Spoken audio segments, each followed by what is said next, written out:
What's good, everybody? This episode of the podcast is sponsored by DistroKid. They are the go-to for digital music distribution and the easiest way for musicians to get your music onto Spotify, iTunes, Amazon, TikTok, YouTube, and more. They offer unlimited uploads, and artists keep 100% of their earnings in stores 10 to 20 times faster than any other distributor. Fastest payouts. They help out with automatic splits, cover song clearance, and all kinds of other amazing tools and templates to help you get the most visibility for your releases. I dig this company and appreciate their business model that offers more features than any other distributor at the most affordable price possible for solo musicians, bands, DJs, studio artists, and any other creators that are producing music in their home, and they also offer label services as well. They've got 3 different tiers to offer creators that start as low as $22.99 a year. That's just $1.92 a month, and even their top tier is just $7.50 per month. And the best part about DistroKid sponsoring the podcast is that they are offering Dan Cable Presents listeners and viewers 30% off your first year of membership with DistroKid, making their already affordable prices even cheaper for you. Check out the link in the episode notes. I will also put it in my Instagram bio in the link tree. That link will give you 30% off that first year of service. Super stoked to have DistroKid sponsoring the podcast and cannot thank them enough for their long time support of this thing. This episode of the podcast is also sponsored by Puff Coffee. Puff is one of my favorite coffee shops in Portland, Oregon. They've got a location off 28th and Stark in Southeast. Their coffee is delicious, and everyone that works there is always super friendly. I had the pleasure of staying in their neighborhood for a month or so, and it was just a real treat to have this as my neighborhood coffee shop for a bit. And now I find myself going out of my way to get over there and get some coffee. Puff Coffee was started by the founder of Stumptown Coffee, and they are making small batch coffee roasted daily here in Portland. Their mission to find, roast, and deliver the most delicious coffees anywhere.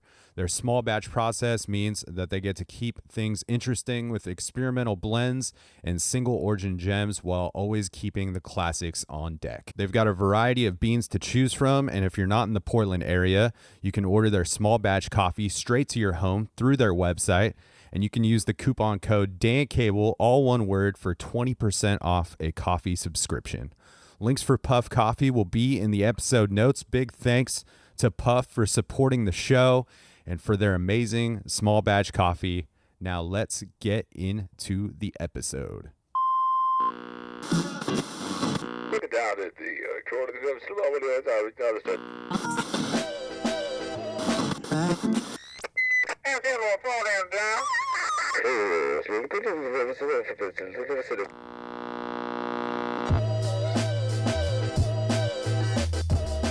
What is happening, everybody? Welcome back to another episode of the Dan Cable Presents podcast. Thank you for tuning into the program once again.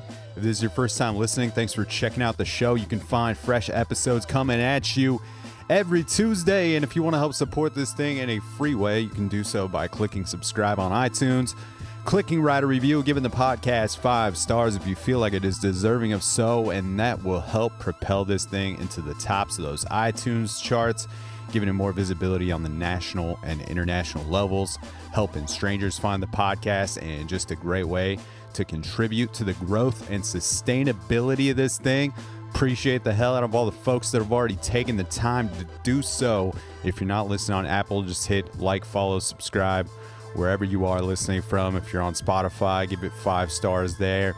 If you're watching on YouTube, hit subscribe over there. And check out the monthly playlist that I've been dropping every first of the month. 40 tracks, pretty spread out genre-wise, and just a snapshot of what I am listening to throughout the month. Hope everybody is doing well out there. Very stoked to present episode 424 with Alex Southworth, a.k.a. Dusty Fox. He's an amazing all-around artist. He's a visual artist, graphic and clothing designer, screen printer, and rapper. And he also plays ice hockey, which has been a big bonding point for us over the years. He's got a clothing company called Jungle Television that has been going 10 plus years. He's designed shirts for a bunch of local musicians and artists around the city, as well as some small businesses in the Portland area.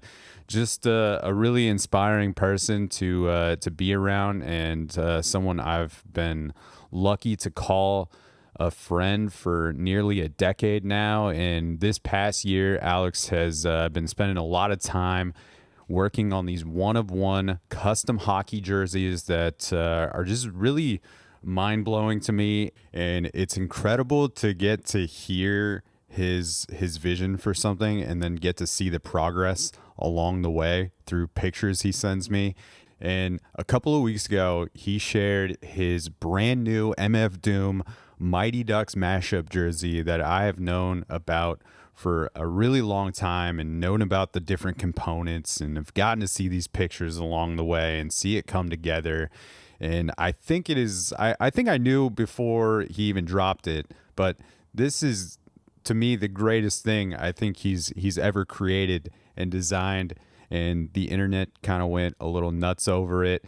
And so I wanted to have him on the mics. It had been a long time since he has been on the podcast. In the past, we've, mostly just talked music and his different projects that he's released over the years. But as much as I know him through music, and that's how we initially met, and we talk about that in the conversation, I've just always been so impressed with what he has done with his visual art and his design work, and creating this very sustainable business through his craft. It's really amazing, and he's just kind of that dude that I feel like just does everything he does well, like, and he does so many things well. It's crazy to me. So it was exciting to hear him geek out about hockey jerseys specifically. If you're watching the podcast on YouTube, we are both wearing the two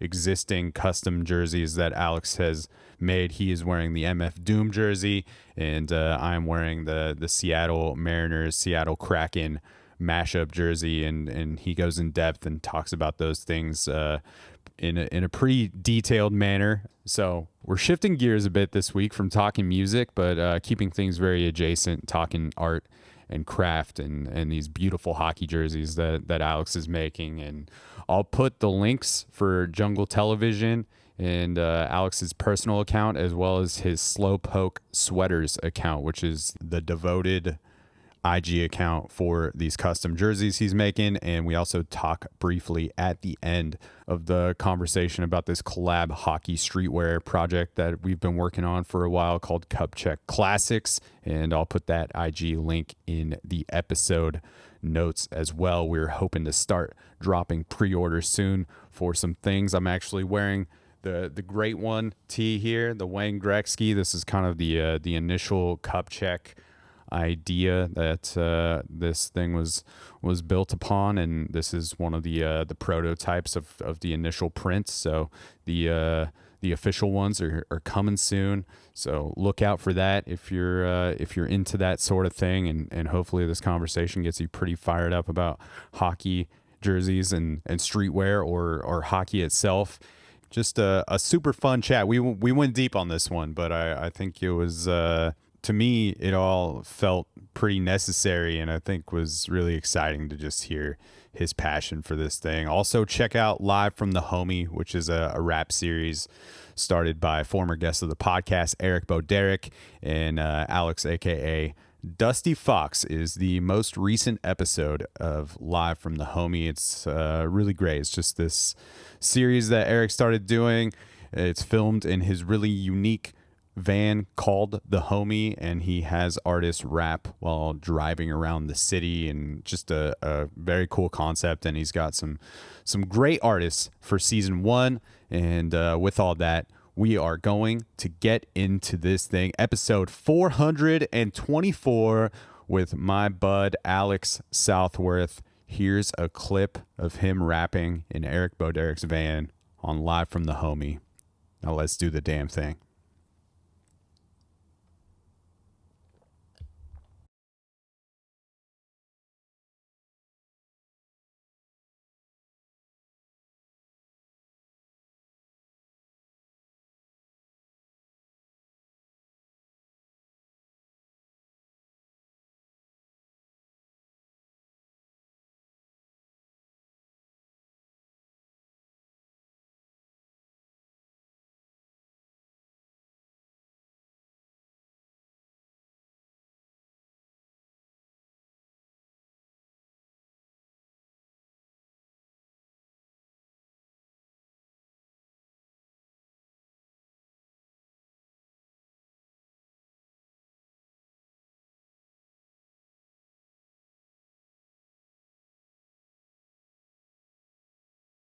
I'm buttered, Dan. I'm not gonna lie to you, but Buddy's Buttered. I'll rock and roll. With Hey, this one's called Buddy's Buttered. That's a good song title for your new country band. Buddy's buttered. I like it. I like the name of that. Are you good to go? Yeah, You feeling good? feeling great.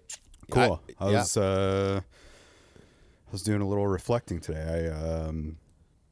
Two Planets came on the podcast episode like 13, I think. Wow. And, it was like 8.5 years ago. Yeah. And that is how I met you. It was just through, at that time, there was something called the Hive Mind. There was a few bands. It was Two Planets and Adverse Effects and Tribe Mars. Mm-hmm. The Pariahs would become a part of that group and was also just mixed people from those groups. Was there anybody? Am I missing anybody? Not really. No. Yeah. So I don't know even. I think I met Brandon from the Pariahs.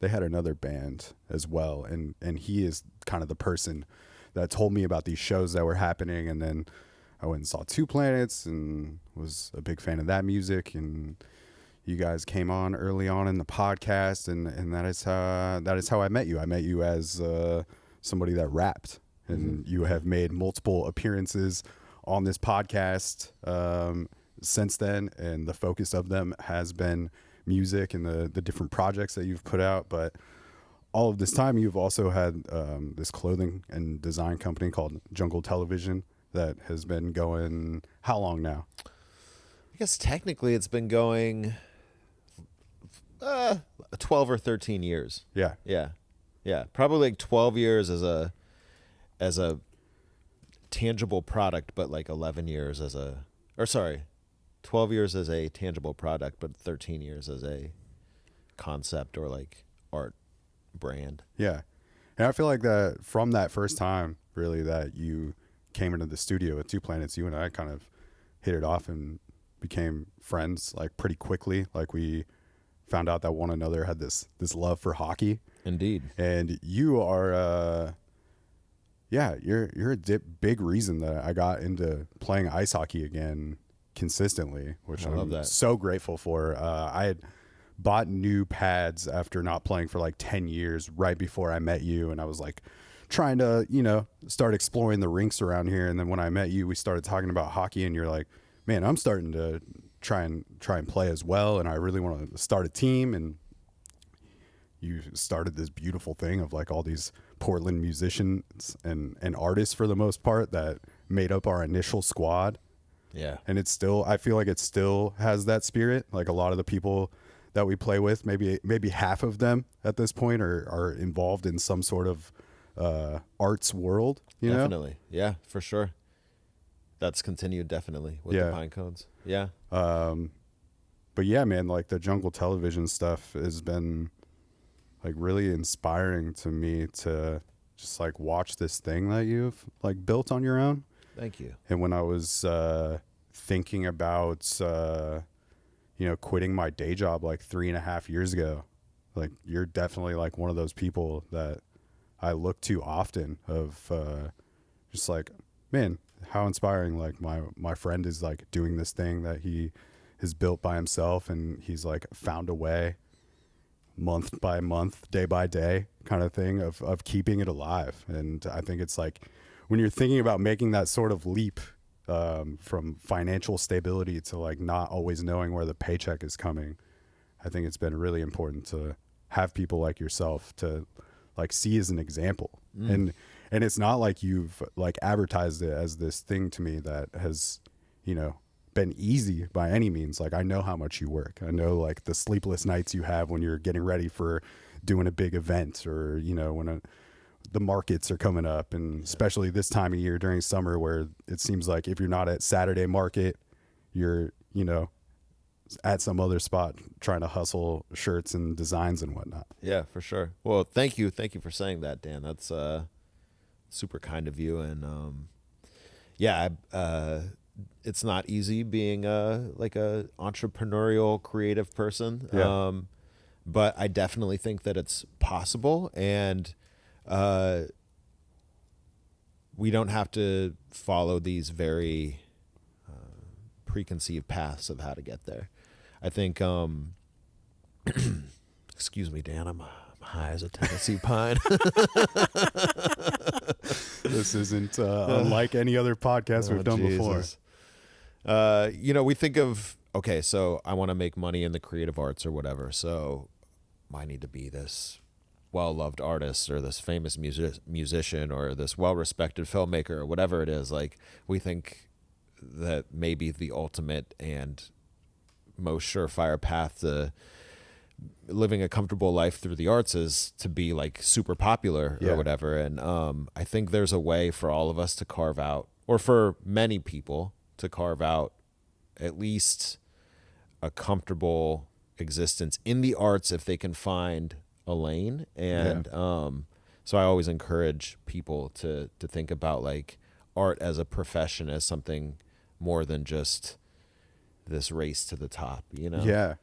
I mean, I think like, especially for me growing up in the suburbs of California and being pretty far outside of the major cities around me, even though it was like an hour to LA or half an hour to Anaheim, and, you know, being around major cities for sure. But I think just like you're saying, you know, it always kind of seemed like you're either this like major celebrity or you're the super broke artist. Yeah. Like, I don't think you get to really see the middle ground there, like the lower to middle class artists or, you know, small business owners that are making a living and like doing something they're passionate about. And it really wasn't until I moved to Portland, you know, 11 and a half years ago or so, and like got to be more around that I got to see that path. Absolutely. I think that was like so exciting to me, you know?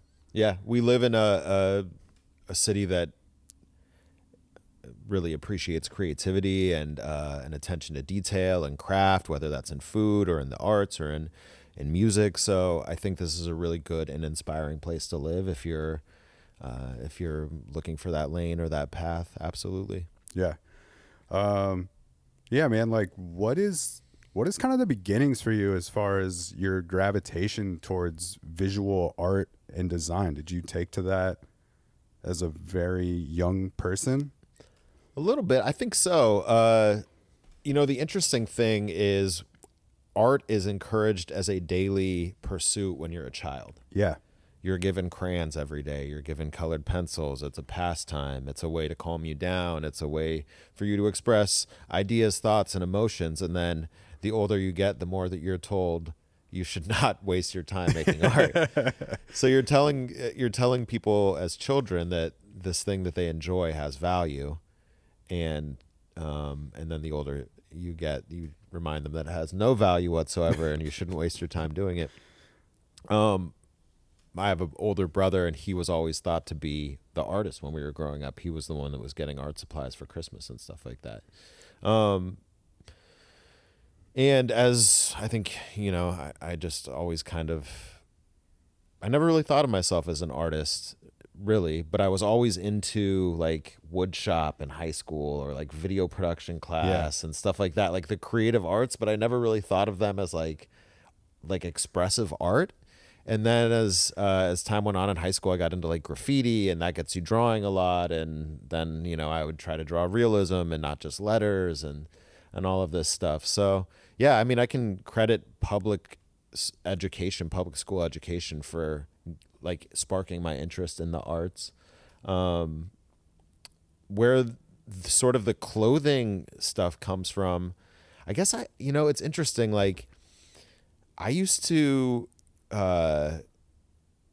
sell show posters on eBay. Like you were making these? No, or you would I like was find them and then I would like a couple, like so like when I was in high school, I was like into like I was really into hip hop, and I was really into like emo music. Yeah, so I tried to represent that through our not that these are all spot on, but you know, I've been thinking about when people come through, like trying to put stuff that like represents them in some way. And I know that your shit is like rap, hip hop, emo, and now going like pretty heavy into country, you know? Yeah, the last several years. Yeah. When bands would come through town, or when I would go to like the Warped Tour or whatever, I would get stacks of these promotional posters. And like in that scene, you know, there were artists that were like more sought after or whatever. And so I'd like snag these posters, and I had like a little business when I was like 16, like selling these show posters that I would either pull off of like bulletin boards in Spokane or go to the Warp Tour in, you know, at the Gorge or whatever with my older brother and his friends. At like, you know, I wasn't stealing them; they were out for sure to be grabbed. And it was just, but then I was getting into these artists, these graphic artists, and I'd like look their shit up, and I'd be like, oh, this is cool. Oh, he's doing this poster and shit. So like when I saw these posters at the Warp Tour, I was like, okay, cool. I'll snag them. So for like a couple years in high school, I had a decent little side hustle going, selling like show posters on eBay. And it's interesting because now I sell prints on paper, posters, and t-shirts. And so I think that's kind of what sparked this initial thought that you can make money selling art, was my little like poster hustle in high school. And I had some other creative hustles in high school too. Like I was making fake IDs, and I was like making fake, like we had these stickers that would get you into like sporting events and dances that you would pay for. You'd pay like $100 at the beginning of the year, and they were so basic. So I was like going in Photoshop, and I was making those, and I was selling them for like $20 a pop, you know, to like people in my friend group. And then word got out. Luckily I never got caught, but I always had that like, just, oh, you can make things, you can produce things and sell them to people, you know? And and then later as I had some friends that were getting into screen printing, and I was taking some, not screen printing classes, but copper plate fine art printmaking classes in college.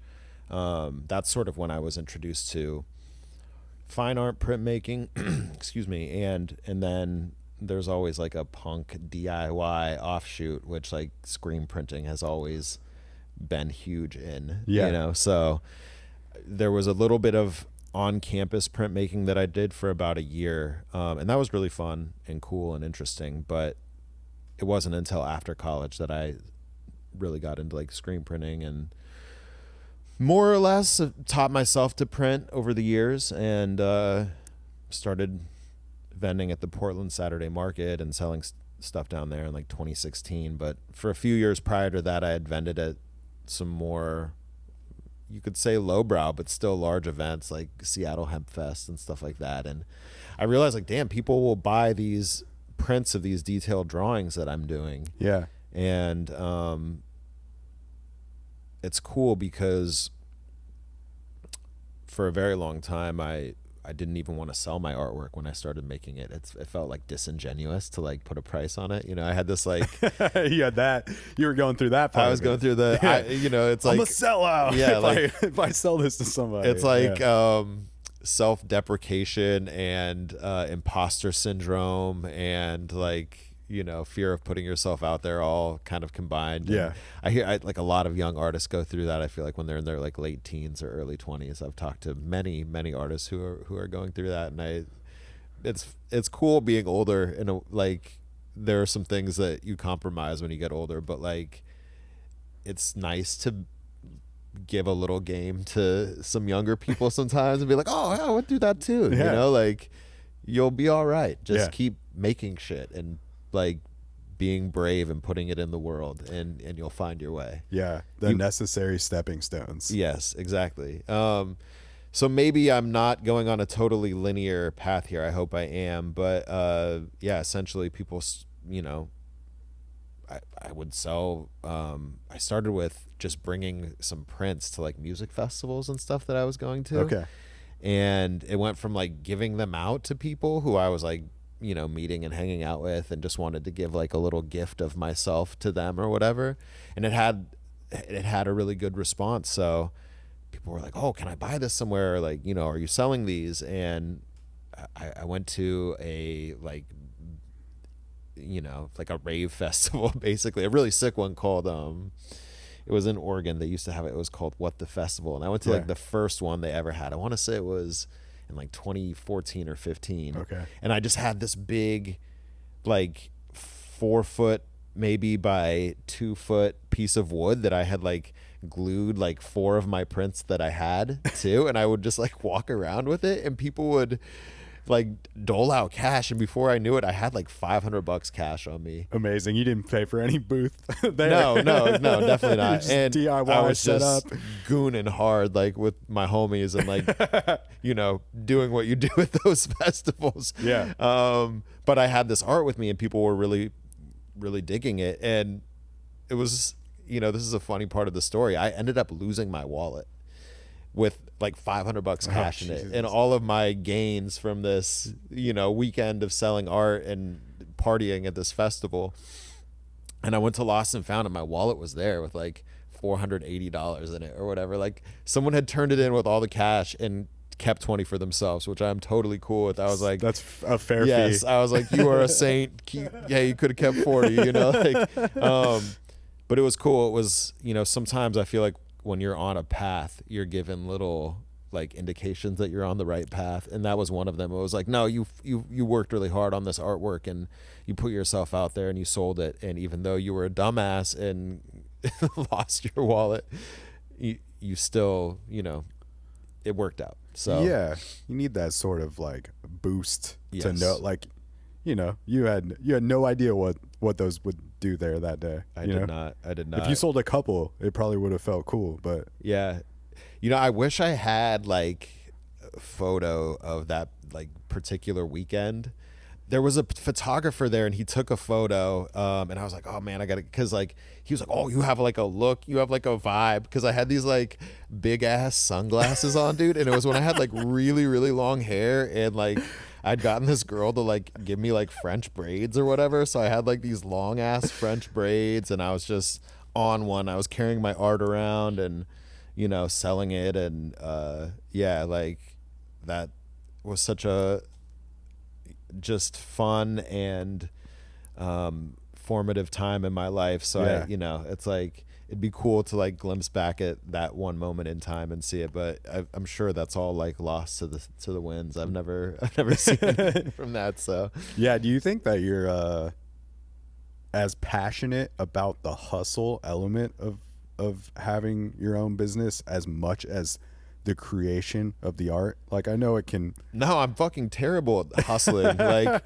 outside of doing hard work, which like screen printing itself is really, especially like, they have automatic screen printing presses, which I would love to have one. I don't currently have one.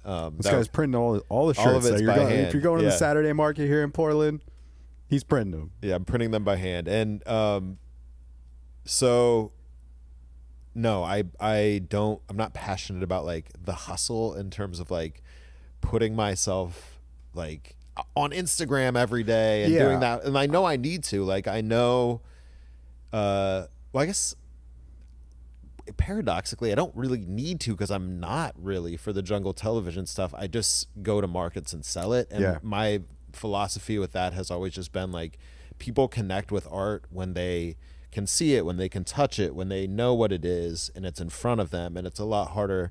It's not impossible, but it is a bit more difficult sometimes to connect with art through a screen. Like, and so I like to get it in front of people.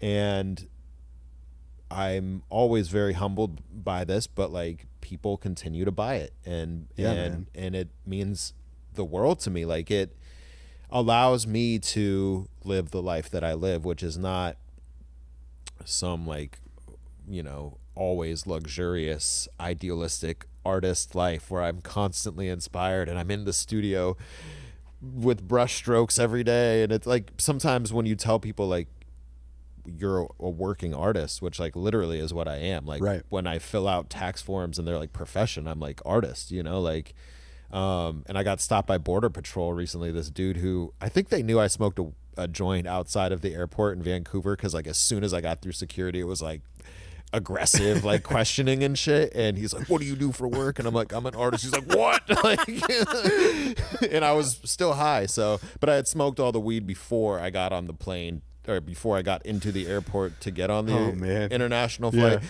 Anyways, if you're ordering any t-shirts from me, don't worry. That's not part of the equation when I'm working. So, compromising myself here, Dan, is what I'm doing. Did you, when did the thought come to to put the art onto clothing, like putting it on t-shirts? Did that happen pretty almost immediately? quickly? Yes. I had this vision when I was this 22-year-old recent college grad. I was working. Do you know what AmeriCorps is? Yeah. So it's like the domestic Peace Corps. I think Clinton started it basically. Yeah, I think that they do like Teach for America. Is that part of That's is part? Teach It for maybe America it's part of that. It very well could be. I think they probably had some positions that were Similar. funded. You do a year of like basically nonprofit work. You're paid like $5.50 an hour by the federal government. Yeah. It's like sub minimum wage. Yeah. But like they help you pay off like it's like 10 G's of student loans or 5 G's, something like that a year. I forget what it was. I had some student loans when I came out of college, even though I went to like a very, in terms of compared to other schools, relatively cheap public university or public college. So I did that, and while I was doing that, I was living in public housing in Tacoma because I was working, like my gig was that I was running a computer lab at a public housing complex for the Tacoma Housing Authority. And I didn't have internet. I didn't have I had like a flip phone basically. I only had internet at my job at the computer center, but when I'd go home every night, like I didn't have like a TV. All I would do was just like draw and like write graffiti and try to scheme. And I'd go out at night and I'd not scheme in terms of like commit crimes, but scheme in terms of like art and like concepts for pieces and scoping out spots to tag. Yeah. And that's what it was. Like in my mind at that time, like Jungle Television was going to be this like graffiti identity, and it was going to be this. And so I did this. I come up in graffiti through painting with cans, but I started doing these like really intricate drawings with Sharpie, like on huge pieces of paper, and then finding like bandos and like doing like almost like art installation, but like wheat paste stuff. And I was starting to like conceptualize art outside of just like graffiti letters, and like that you could have an artistic identity in the streets that was beyond like classical graffiti, and with that just came like a theme basically of sort of nature inspired, but with like a psychedelic or multi-dimensional, that's going to sound ridiculous. It's expansive. Yes.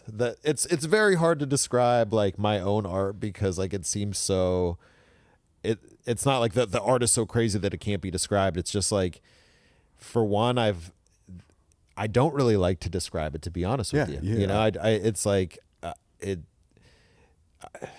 I spend so much time like looking at them and just being around these pieces when I'm selling them that like it's kind of hard. And also like a lot of the shit that I drew and that even today I print, like I've made throughout the last 10 years. So like at various points of my own life, and so like sometimes it's even hard for me to identify with some of it.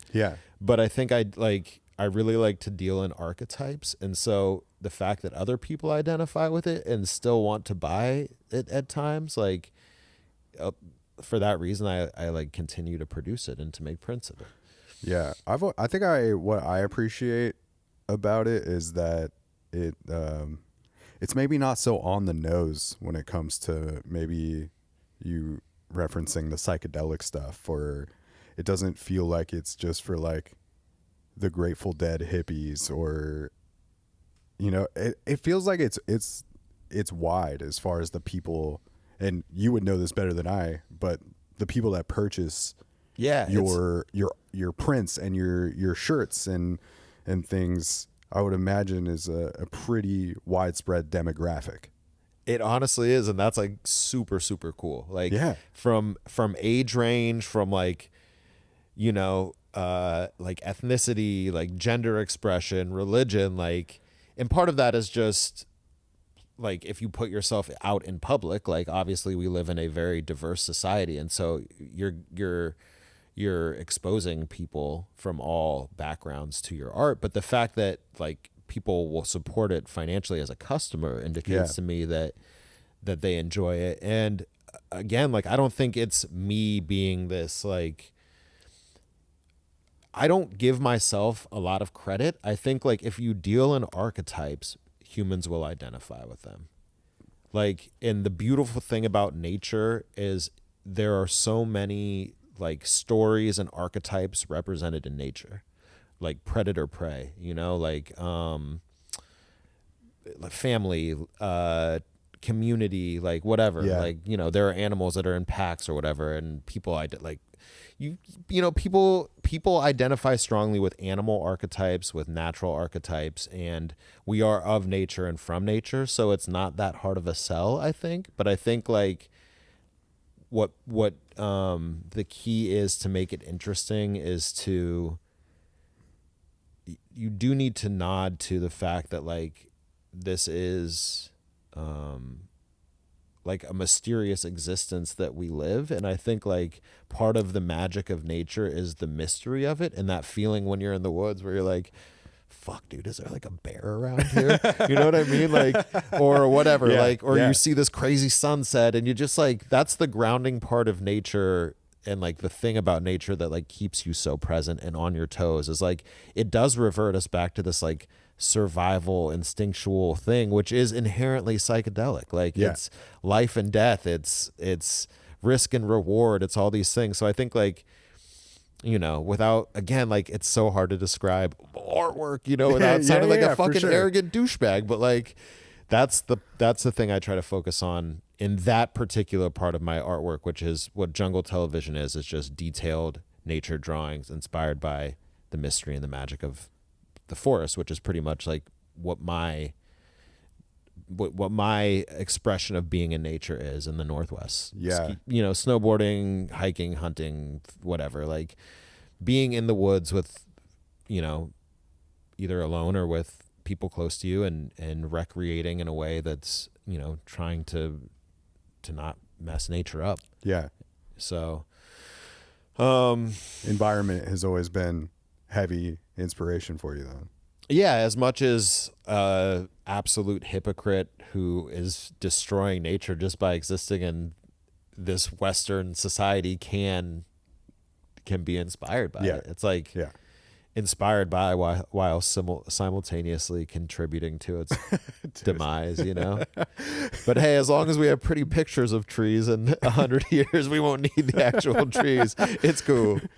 I guess that's you kind of like diving into maybe like the mystery and the unknown of things, the mystical stuff. Like, that's what I was getting at as far as saying that it's not so on the nose as well. Like, I feel like you maintain that mystery, like, through your pieces. Thank you. It leaves a lot of room for interpretation. It's not like my immediate thing isn't like, oh, he went into the woods and took mushrooms or something. Like, I don't think you have to have that experience to appreciate your art. And I know that because I have a lot of your clothing and I wear it regularly. And I would say 9 times out of 10, someone that I have an interaction with, usually a stranger, be like, oh, that's sick. Like, that's cool. Where'd you get that? It's like, or especially, you know, as I mentioned before, you started this Portland Pinecones hockey team, and, you know, you went all in and you made us the most incredible jerseys of any beer league team, maybe just in the history of beer league teams. I just like, bold. That's a bold claim. I don't know. They're if pretty that's sweet. True. They're pretty sweet. Cool jerseys. They are. And like this you know, the staple logo I feel like is Johnny Pinecone. And well, yes, it and is. I wear that hoodie all the time, and people that do and do not care about hockey stop me about it all the time. Oh, where'd you get that? What is that? And I'm just like, oh, this is the Portland Pinecones. They're like, is that a real team? It's like, it should be. Yeah. Well, it is a real team. It is a real team. I mean, we really do play hockey. Right. We really do play ice. hockey. We really do have 5 different jersey options. But my point is that it's always a very wide demographic of people. It's not like just everyone within our art or music scene that we encounter regularly. It's like the cashier at Target or something, right. you know, or, you know, it's just, it's very random. It's not always who I think is going to say something about it. We live in a world where like we almost become desensitized to like the wild amount of imaging around us. Yeah. So like when we can identify with something or have our interest piqued by an image, even if it's an image that a lot of times, and this is kind of what I've been doing with these hockey jerseys, is like finding imagery that's familiar and changing it a little bit, tricking people, or maybe not tricking, but easing people into like just appreciating or valuing art without like beating them over the head with it. Yeah. And that's always been something to me that's been like super, super attractive about art as a medium, or excuse me, clothing as a medium for art, because there's a utility to it.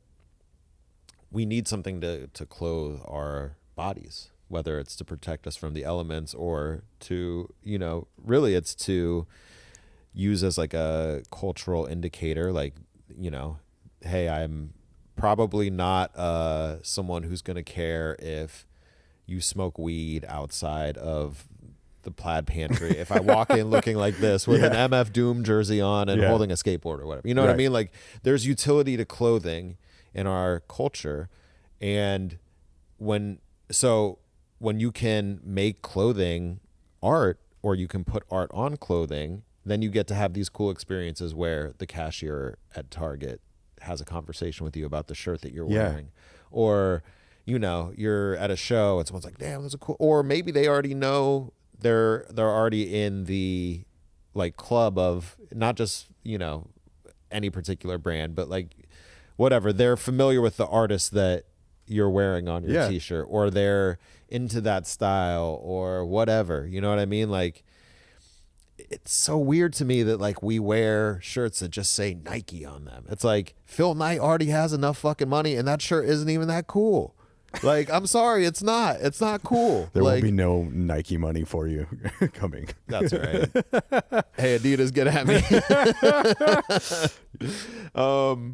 You know, it's, hey, there might be an artist that Nike hires to make a shirt, and that shirt is really interesting and cool. I'm not saying that's not the case. For but like, you, it's never been like appealing to just like wear, let's not even call it Nike. Like it's never been that like appealing for you to wear just an Adidas shirt. Like, no, not in the last like 15 years for me personally. And it's not because I'm just some anti-capitalist, like, no, it's just, I know that, like, why are we allowing ourselves to be billboards for corporations that like don't give a fuck about us? Now, sure, I'm wearing fucking Adidas shorts right now. We're both wearing Adidas socks. And I really like so it's not me, again, it's not me like admonishing other people for doing the same things that I'm doing, but like bringing up why I typically do not wear like shirts with just corporate logos on them. It's like you're putting on something that like you just have so many more options that are interesting, you know, like, but it also, I do think it maybe comes down to like if you feel the need to express through that too. True. Or if you want to, exactly. You know, like that's a very fair point. Like not everybody wants to wear a bunch of band t-shirts, you know? No. And like I would say half my wardrobe are different like band t-shirts, you know? Yes. But I like that because it's this expression of like, yo, I fuck with this. Like, and then when someone sees it and they're like, yo, that's a like great shirt. And it's like, yeah, you fuck with this too. It's like, it's fun to find that like common, I don't know. That's not really my intention. I'm not like wearing my wine lips or my soft kill shirt out in the world, hoping someone's going to be like, oh, cool shirt. But it's kind of cool when they do. It's like you said, it's like, it lets them know like maybe something about me. And again, to not like be a pretentious jerk when I'm saying this, like, oh, why are you wearing a Nike shirt? Like, that's not that, like, I'm again a hypocrite because like I have plenty of shirts that are just whatever everyday shirt. Like, it's not every day has to be some like, you know, like you're waving a flag by the t-shirt that you're wearing, you know, like, and there's something to be said for just being like low key incognito. I'm throwing on my Nike shirt and my sweatpants and going to the store. And the reason I'm wearing this is because I don't want anyone to bother me. Right. No one's going to be like, oh, cool Nike shirt, dude. Like, let's talk about it. But if you go out in that jersey, someone's going to talk to you. If I go out in this jersey right now, I guarantee if I go to Lloyd Center Mall right fucking now. Yeah. Well, maybe that's not the best example. But if you no go, one's at Lloyd Center Mall right now. if you go out, you know, someone's either going to ask you about hockey or they're going to talk to you about MF Doom. I have an MF Doom t-shirt, and literally every time I wear, and it's just a t-shirt. Like it's just a t-shirt with an album cover on it. Right.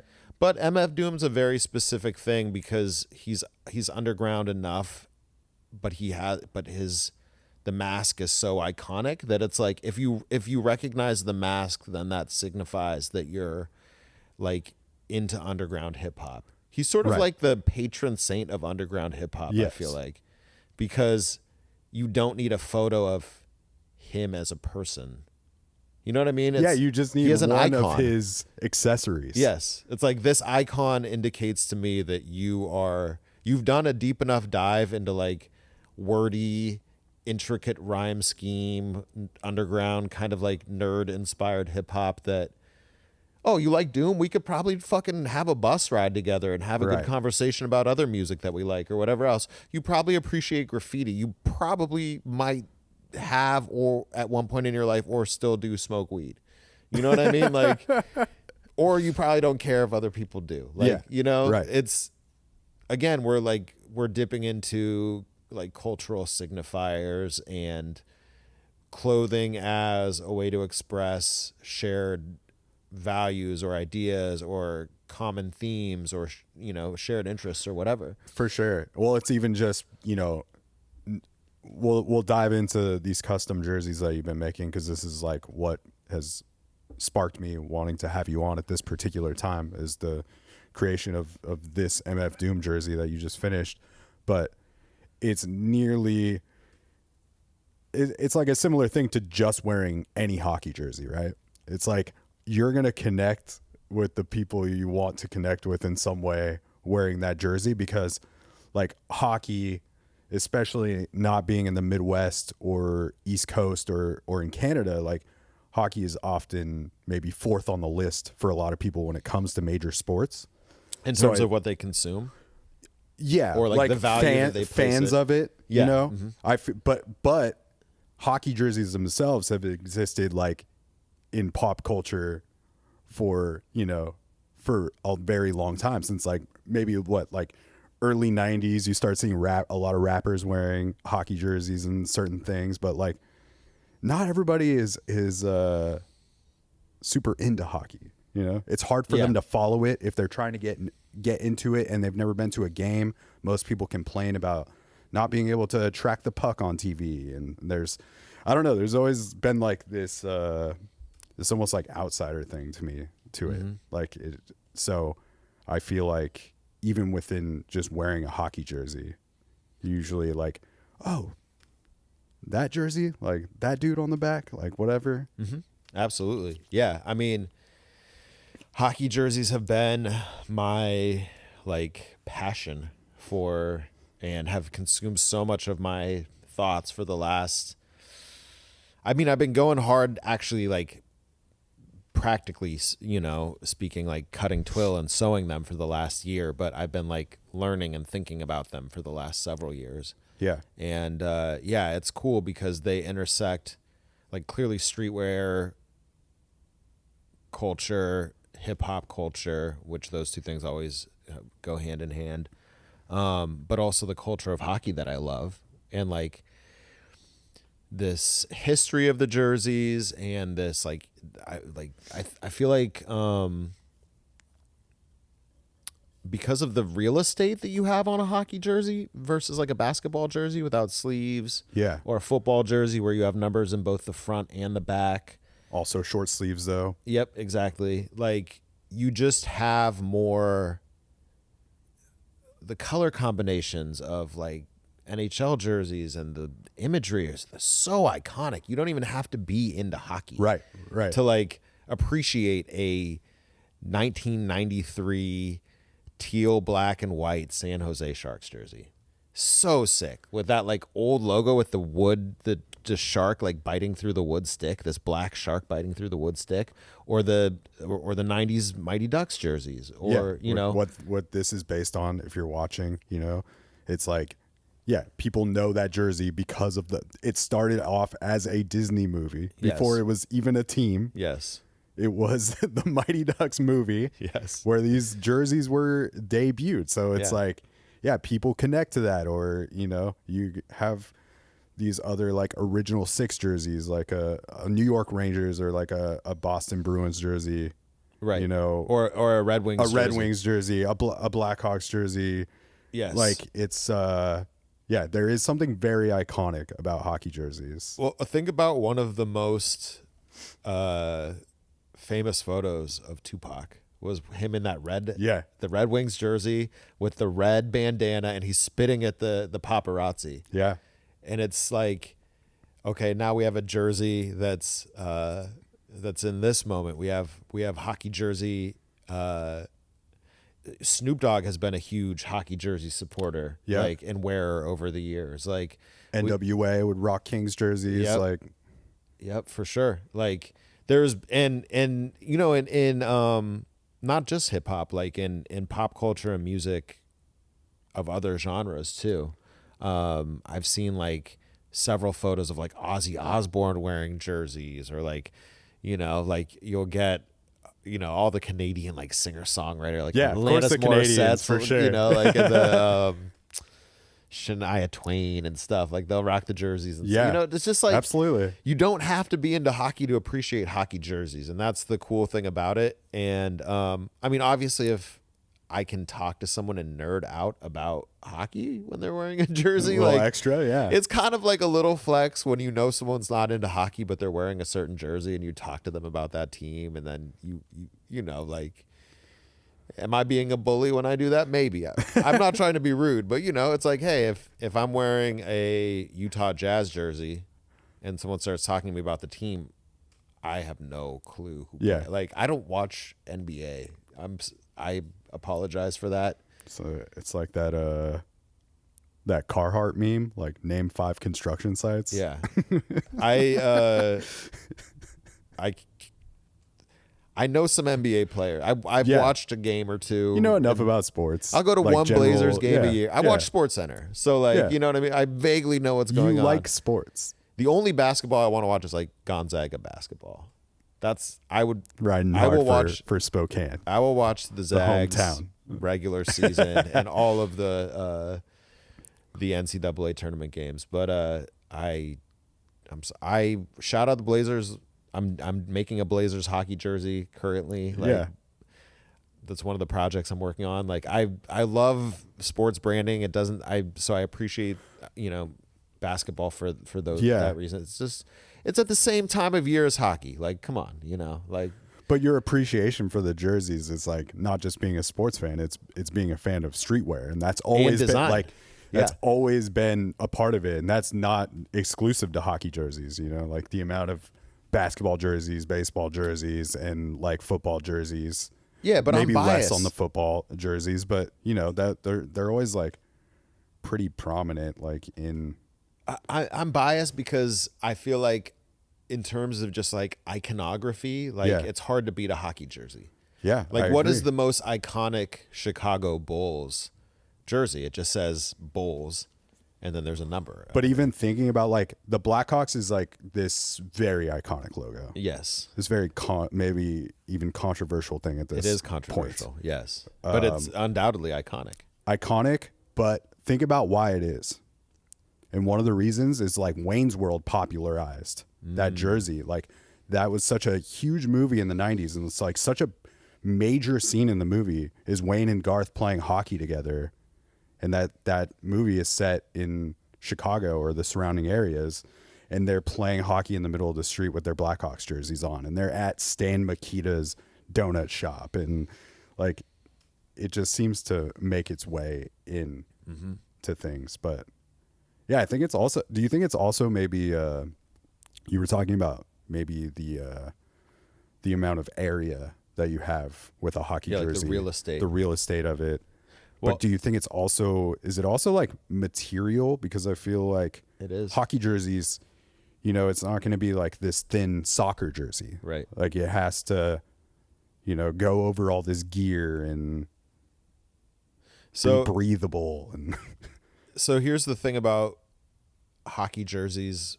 I mean, again, I'm a nerd for this, so like, and I'm biased, but you have your primary logo, right. which is because we wear these big ass pads under our jerseys. Like the jerseys are big, which means you can put a 12-inch embroidered logo on the jersey, colorful, big.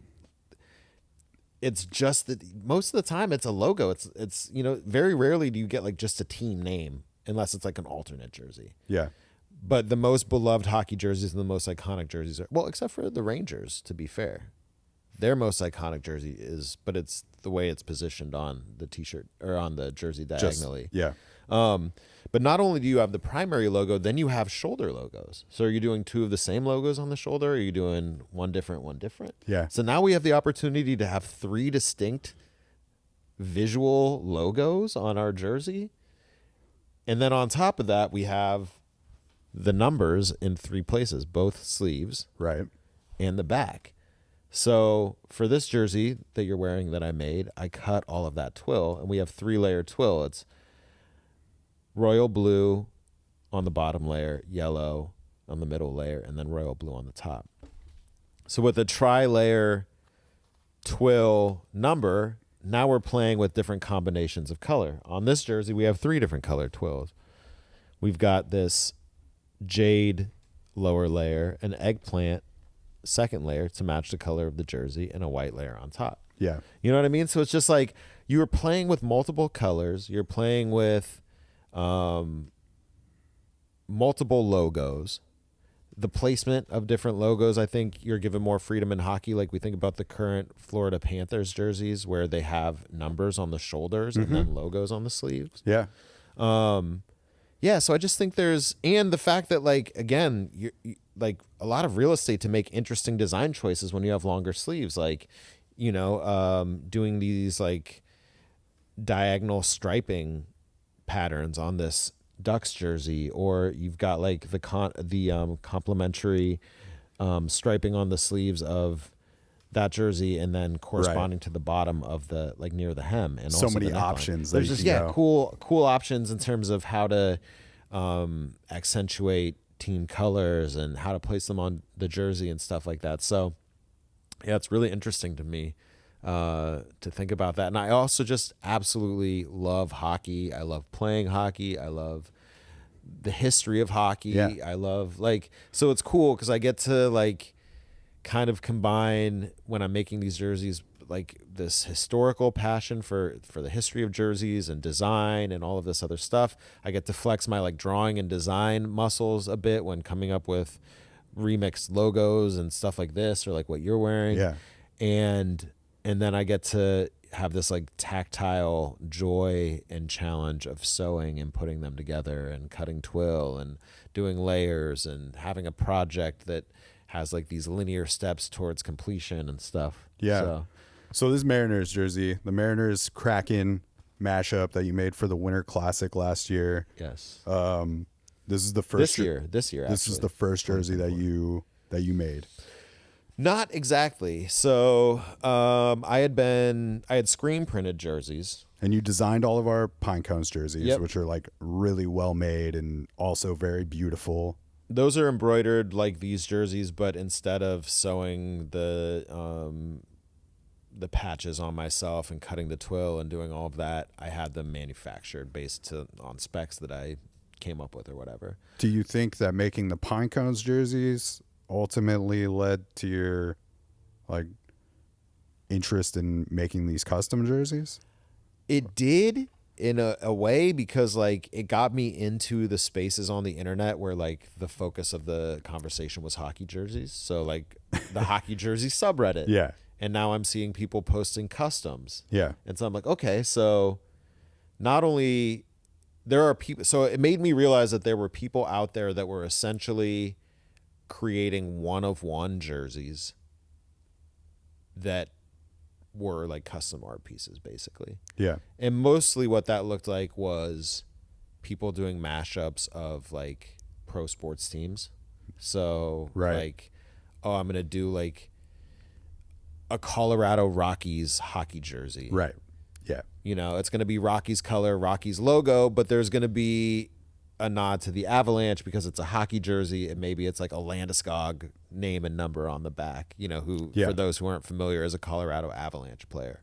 So it's like Right. cool city mashups and stuff like that. And I've like, you know, growing up in Washington, like I'm a Seattle sports fan. So I love the Mariners and have adopted the Kraken as, you know, my primary NHL team that I support, and I've grown up a Seahawks fan and all this other stuff. So it was fun for me to start to then think, well, if other people are doing this with other cities, like what would I do with the iconic branding that I love from the teams that I support?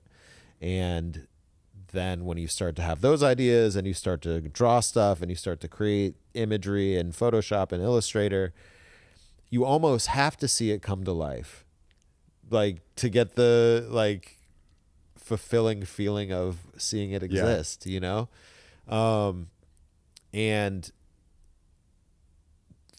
the only way to really do that right properly, if you're paying someone else to do it, is to have like several versions of that jersey made, because you're now dealing with a factory and they're going to have order minimums and stuff like that. So what are the ways to work around that? You have to start making them yourself, which, to be fair, I'm not actually producing the jersey. I'm either repurposing another team's jersey, stripping the logos off myself and putting a new logo on, or I'm buying a blank jersey and adding stuff as I go. So this is a Buffalo Sabres Winter Classic jersey, right? A Buffalo Sabres Heritage Classic, 2022, I believe. Yeah. So the Heritage Classic, as you know, but I'll explain to those who are listening that may not know, is a yearly outdoor game. You've got the Winter Classic, which is another outdoor game that always happens on New Year's Day, but the Heritage Classic is, I think only once has it taken place outside of Canada. Yeah. And I think it was the Buffalo game. Yeah. They They just include Buffalo as part it's of basically Canada. These are actually like probably my favorite Sabres jerseys. Oh, they're beautiful. The primary logo was twill, or sorry, not twill, was felt. Yeah. A felt logo instead of like an embroidered, I guess, you know. But this matches like the color scheme of the old school Mariners. It matches the color scheme of the old school M's when they were royal blue and that gold. Yeah. But they've been wearing these like Sunday throwback uniforms the past couple seasons that are this like cream Yep. base Yeah. jersey with a nod to that old school royal and gold. And so, yeah, I knew like, so I'd been working on this trident with the Mariners trident, the old school M trident with the top of it is the Space Needle icon from the Kraken anchor logo, and then the Seattle Kraken S. And I wanted to do a mashup, and I'd been playing with different color schemes, and then, you know, once I realized I'm doing it in old school colors, I knew I had to do it on that Heritage Classic jersey. And the other thing, I'm sure you'll put photos up, but on the shoulder patches, it's different mashup logo of those two teams. You know what kills me, Dan? I won't go into, this is just going to be boring. I'm not going to bore people with like the made in Canada jerseys and the made in Indonesia jerseys and people don't care about that. So let me just say there's I'm sorry. I'm turning out too hard. I'm getting excited over here. I'm having heart palpitations. I asked you to come talk about specifically this. Like, basically, what I was going to say was the Buffalo Sabres had an equipment sale like 2 weeks ago where they were selling the made in Canada pro stock player version. They had a couple left of those those Heritage Classic jerseys, and they were selling them for $125, which is unheard of. It's dirt cheap. You can't even buy these jerseys. They're pro stock, and like those jersey manufacturers, we seek these jerseys out, and like it's almost sacrilege. Like a lot of people don't even like to strip the actual like team issued jerseys, which I get if it's a player worn or a player issued jersey, because like that player's family might want it in the future or whatever. But when it's just a team issue that doesn't have a name on the back, like that's fair game. And they had these jerseys that I have been like scouring the internet for the last 2 years because I have another patch, an even better version of that patch that I'm saving for when I find one of these Heritage Classic MICs. And they were selling these fucking jerseys for $125 at the Sabres equipment sale. And I was like messaging strangers on Reddit that I knew that lived in Buffalo. And then I was like, will you like be my proxy and buy me one of these jerseys at the, because they were like, it had like a timed entry to this thing. And dudes on Reddit were like, oh, I'm going to the equipment sale tomorrow. And they had shown photos of the racks of jerseys, and like no one answered my shit. I would have gladly paid them like $200 just to buy me a $125 jersey that's not commercially available and mail it to me. But I get it, you know, like, hey, look out for your own interests first. I would do the same thing if I was at that sale. Yeah. But if I had one of those jerseys in my hand, you'd be working away on it. Yeah, I would be. I wouldn't be here. I'd be sewing right now.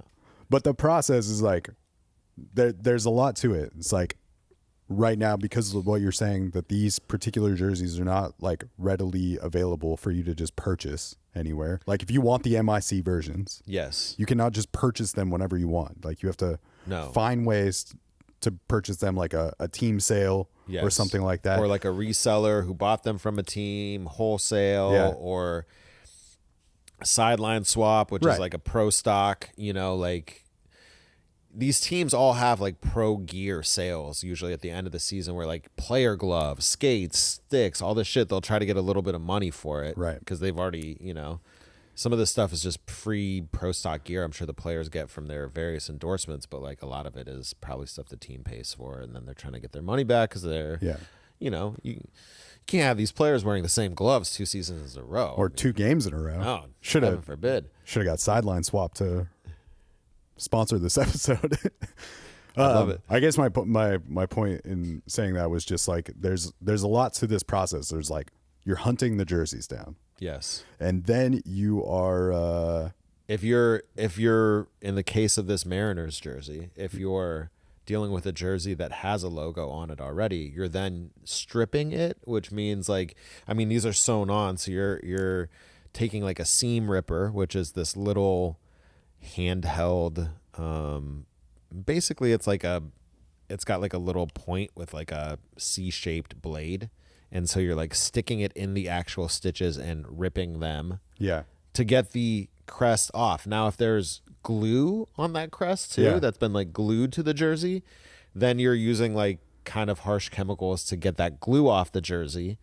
And all throughout this process you have to be careful that A, you're not ripping the jersey when you're using the seam ripper, and B, you're not like damaging or discoloring the jersey when you're using the chemicals to get the glue off. And depending on when the jersey was made and even who the customizer was, whether it was a team customizer or a factory customizer, or what era the jersey was made in, like there could be a lot of glue, or it could come up super easily and be a breeze, or you could be in there with like a mask and rubber gloves on using vinyl letter remover, which is this like, you know, nasty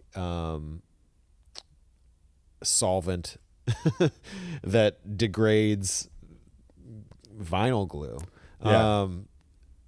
Which of course you have to wear PPE for and stuff if you're, you know, if you have any common sense, which I have a small amount in my older days, but you know, after years of breathing in Rust-Oleum spray paint fumes, I guess I'm like, you know, a few brain cells away from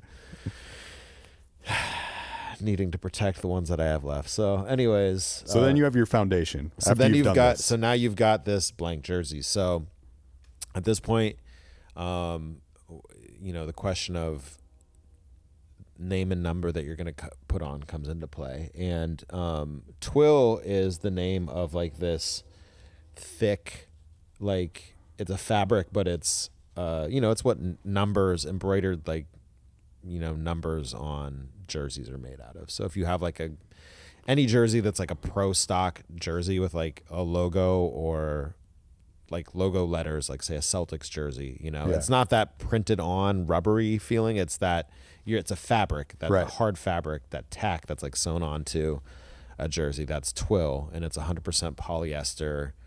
That's what you make. It comes in sheets or rolls. That's what you make numbers out of.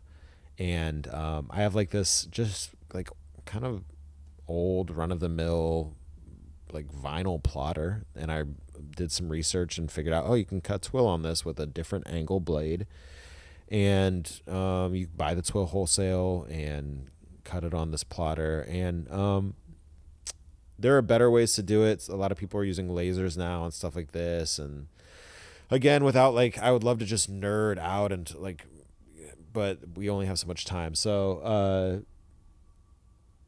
that jersey you're wearing, I cut the twill on. And that's a really rewarding thing to like mock all this stuff up and cut the twill and position it and sew it yourself.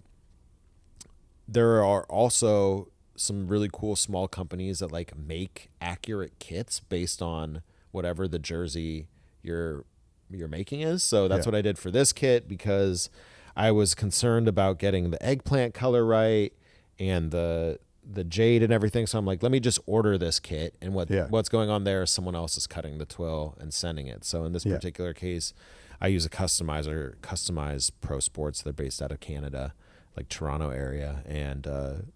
And so they send you the cut twill, and then you sew all of the layers and sew it onto the jersey at that point. So you've got to think about twill. You've got to think about the main logos, which, again, I'm not actually embroidering these patches. What I'm doing is designing the patches, and then sending them to get made. And most companies you deal with, you're not going to be able to order just a single 13-inch embroidered patch. So it's like there is, in this particular case, the dude I use and have used for several projects is this guy in Pakistan who has a company called Art Dispatchers, and like a ton of the hockey jersey customizer nerds that I like hang out with on the internet go through this guy. You know, everyone has their guy. Like he's not the only one. I'm sure there are. But he's familiar with like what you're trying to get out of these. Yeah, he makes patches for people who are basically making like one-of-one customs. Yeah. Or reproductions of very limited edition jerseys or whatever. Yeah. Whereas if I were having Cones jerseys manufactured, like they're in a factory where you pay a plate fee because they're replicating this stuff like at a scale. Right. And this guy, I'm sending him my artwork, and it's almost like he's more of like a crafts person, I would think. You know what I mean? Like he's making these one-of-one patches and sending them back, and it's like a little more informal because we're messaging each other on Instagram, and I'm sending him payment via PayPal and stuff like that. But I mean, he does a good job. You know what I mean? Like, I can tell it's not exactly the same quality as like the like commercial factories that I'm going through for like the Cones jerseys maybe, but like you can't expect that, because just like there are going to be maybe minor imperfections when I'm making a one-of-one jersey, like there's going to be minor imperfections when you're making a one-of-one patch, you know. But also, like, I think those are maybe things that you can recognize and most people wouldn't always it's notice. called being neurotic. You know? Yeah, for sure. And obsessed about what you're doing, which, like, if you're doing it right, you should be. Yeah, I mean, it seems like you have to be for the amount of hours that you're putting into these jerseys. Yeah, I mean, I am obsessed with hockey jerseys, like literally. Like I love the game of hockey. I'm obsessed with the game of hockey.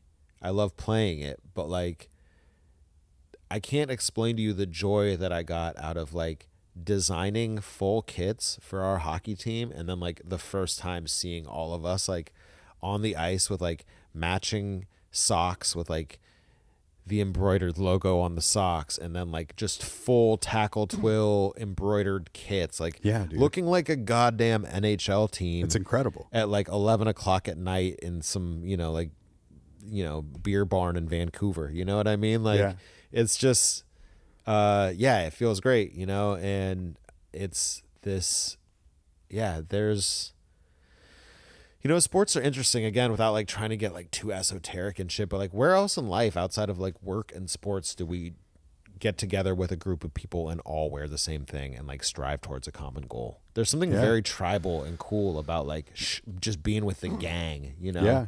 Like just like, this is us against you, our gang against yours, our tribe against yours, our squad against yours, you know? Yeah, Like, I think it's like even accountability thing, or wanting to like do well for your teammates even at a beer league game, Yeah. or like the joys that you and I have gotten out of winning a couple championships with the cones, Yeah. and like yeah. working towards this thing all season, and you finally win it in overtime or something. Yes, you know, absolutely. like that they're special moments even on that small of a scale. And also just thinking about just the friendships that have like come out of the cones, like people we hang out with regularly because of this hockey team, and it makes you like see these people also, you know, once a week or something, and you get to see people get better at the thing, and it is special. I can't imagine what it was like for you. It was cool for me to see all of us in those cones jerseys, but I can't imagine what it was like for you, because I get fucking excited about making my jerseys on the digital, the video game of like making club jerseys, or like making my custom like club jersey for my team or whatever, you know. It's very fun. It's so much fun. Like, you know, I think as you were speaking, I remembered something about, I think, like why jerseys mean so much to me, when you were kind of talking about like putting the jersey on and like what it signified and how you feel when you're doing it. And I remember being a kid, like the first hockey jersey I ever got that had my last name on it. And I like totally didn't like, I was just playing like house league. It's called like Squirt, the age group that you're at, where you're like in 4th or 5th grade. Right.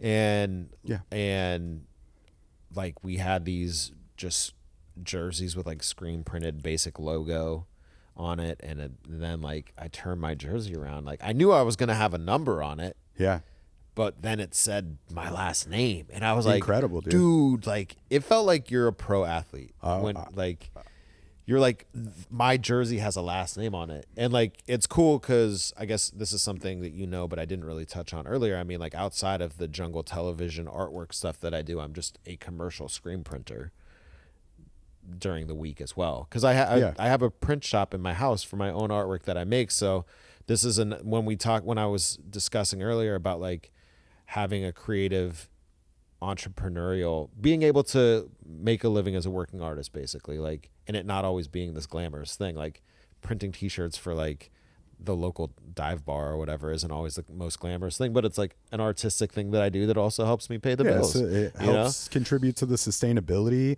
Like, also, like, man, the amount of shirts that you've made for not just like local businesses, but local artists in our music scene, or like the comics that you've worked with, you know, you've made a lot. Absolutely. You know? But I bring that up to say I have this cool kind of like full circle moment now when I get to print jerseys for kids and put their last name on it.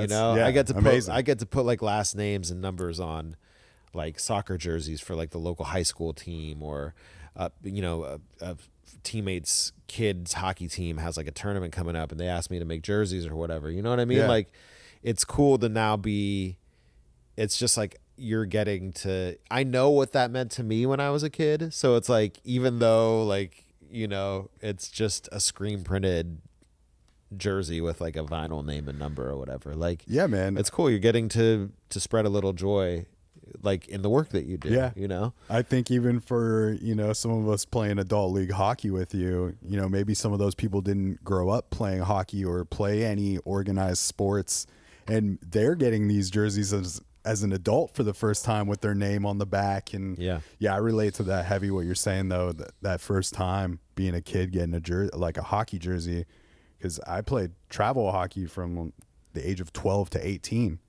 and I remember getting my first ever South Coast Sabres jersey, that first club I played for, and that league, like playing travel ice hockey, especially in California, but anywhere is very expensive.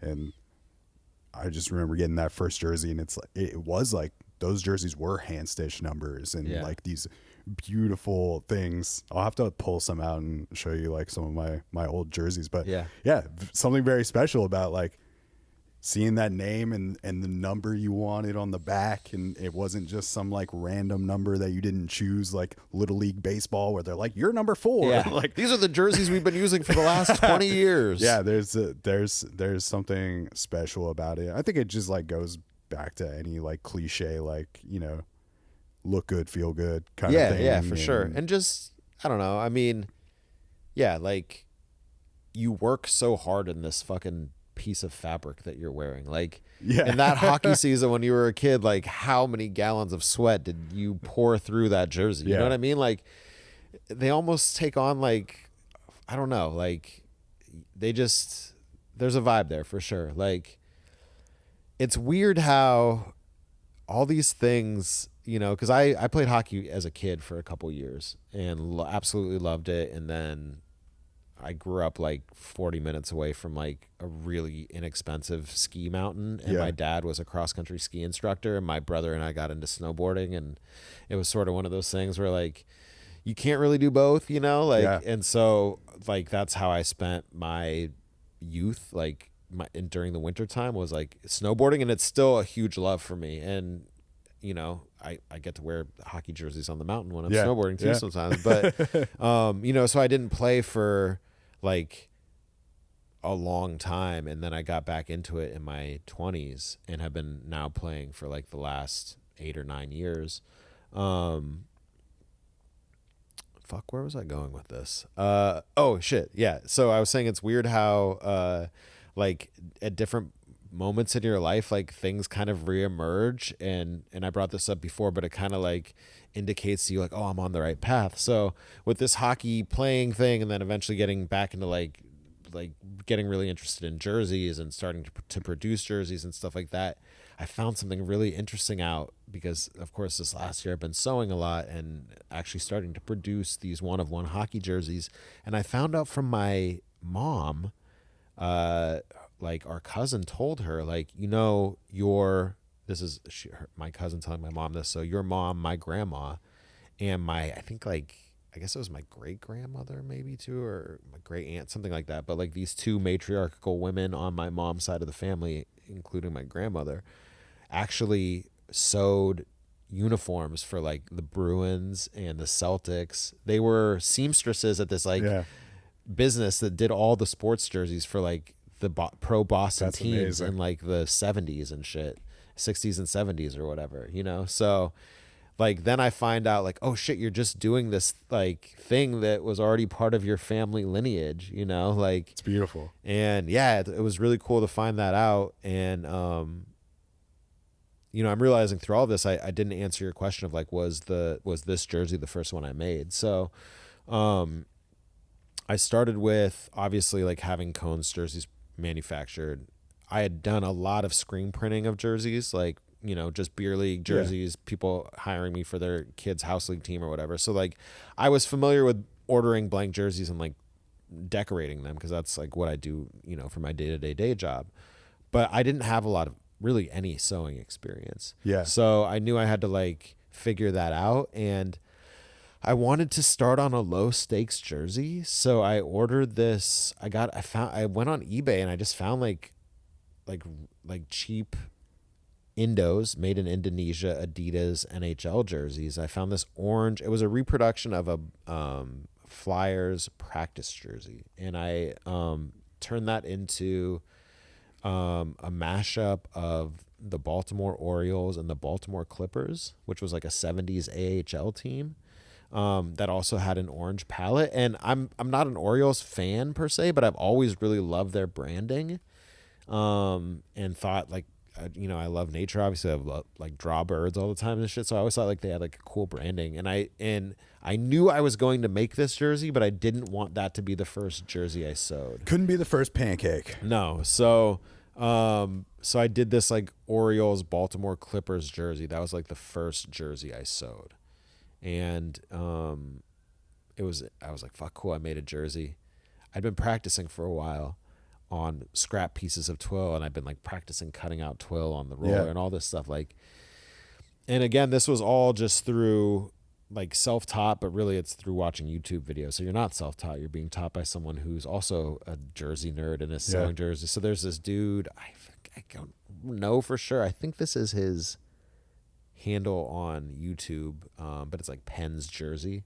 And he's like active on Reddit and stuff, and they post in like the hockey jerseys sub sidebar. They're like, here are resources if you want to get into sewing your own jersey. Because a lot of people, what they do is like their love of jersey customization comes from like finding certain eras of jerseys and then like stripping them and putting the player that they want from that era or whatever. Like, so they're maybe not necessarily making customs in terms of like one of one singular pieces, but they're getting like an 80s Pens jersey, maybe with like a lesser known player, and putting like a Mario Lemieux kid on it or whatever, or like their favorite player, you know, whatever. So there's a lot of dudes doing that on the internet, and they have good resources for like, this is how you sew twill. Like, most numbers are angular, so it's like, this is how you deal with like an inside corner. This is how you deal with like an outside corner. Here's how you sew around an edge. And like, with sewing twill and sewing on these embroidered logos, you're dealing with zigzag stitching, also known as like a kiss cut,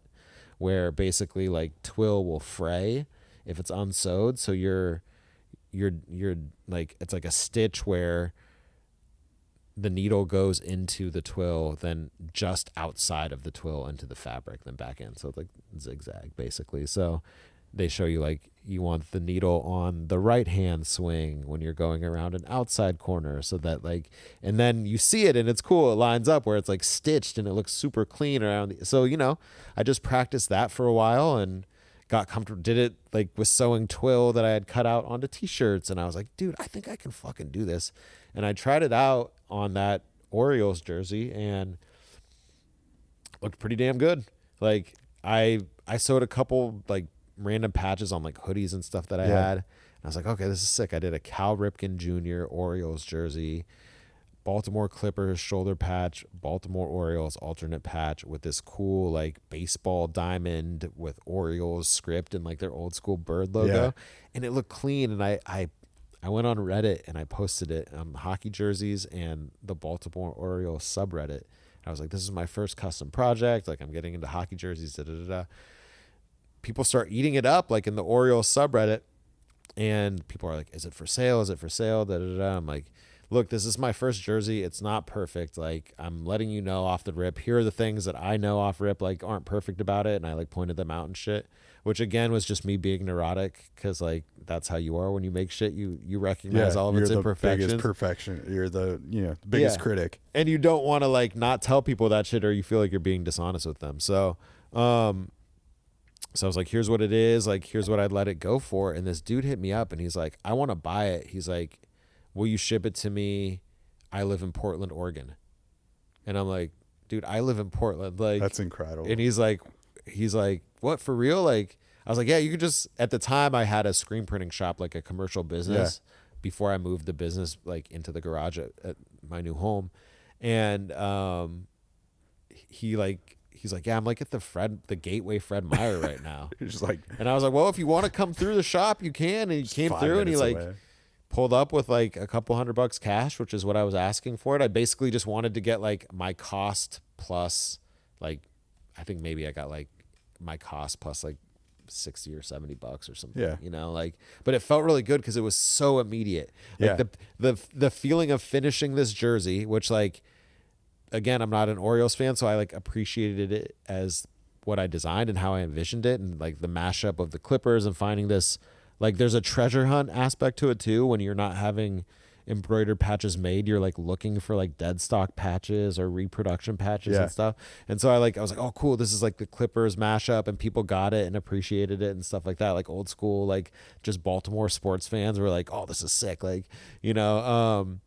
And so, yeah, like I made it, I finished it. And that same day, a dude came and bought it. And I was just like, and he was so stoked on it, dude. Like, yeah, it's a one of one, man. Yeah. And he's like he was from Baltimore and like a lifelong Orioles fan. And like like has all these, he's like added me on Instagram and like he has all these photos of him at like Orioles games and shit. You're just like, this dude just stands the fucking Orioles hard. Yeah. Like this is going to mean a lot to him. And so like, it was cool to me to like just see his enthusiasm and shit. Cause I was like, I was enthusiastic to get this thing done and to like be on like first step of the path of knowing I can sew jerseys. And now all these ideas that I have that have been stirring around in my brain get to like come to life. You know?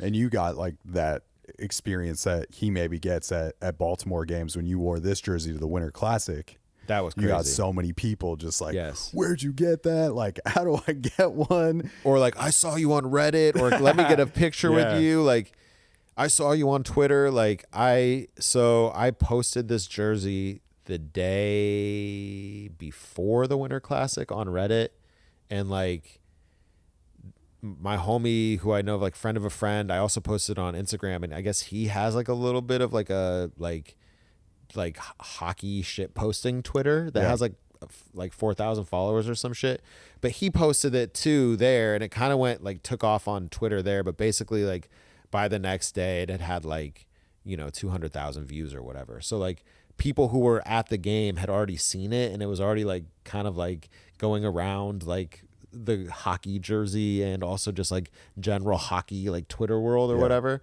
and social media world. So like it was funny. I told my girlfriend, I was like, I finally understand, like, not finally, like it never crossed my mind, but like I understand how like exhausting it must be to be like an attractive like woman, you know what I mean? Or just a very attractive person. Yeah. Where like people keep coming up to you and like wanting your time and like wanting to talk to you and like ask if you'll make them a jersey. So they, or like, you know, they're asking, I guess in the case of like being an attractive person, like they want to go out with you or whatever, you know what I mean? Where you're just kind of like, it's flattering, but like it was flattering for me because it only lasted for a day. But I'm sure if like that's your whole life and you're just some baddie walking around getting constantly hit up by people, like it's exhausting, you know what I mean? Like, but yeah, like Amanda, my girlfriend, was like by the end of the day like rolling her eyes like, oh, another person, like he's stopping to tell, like literally everywhere I would go, people either had seen the jersey already or were seeing it for the first time, and like they're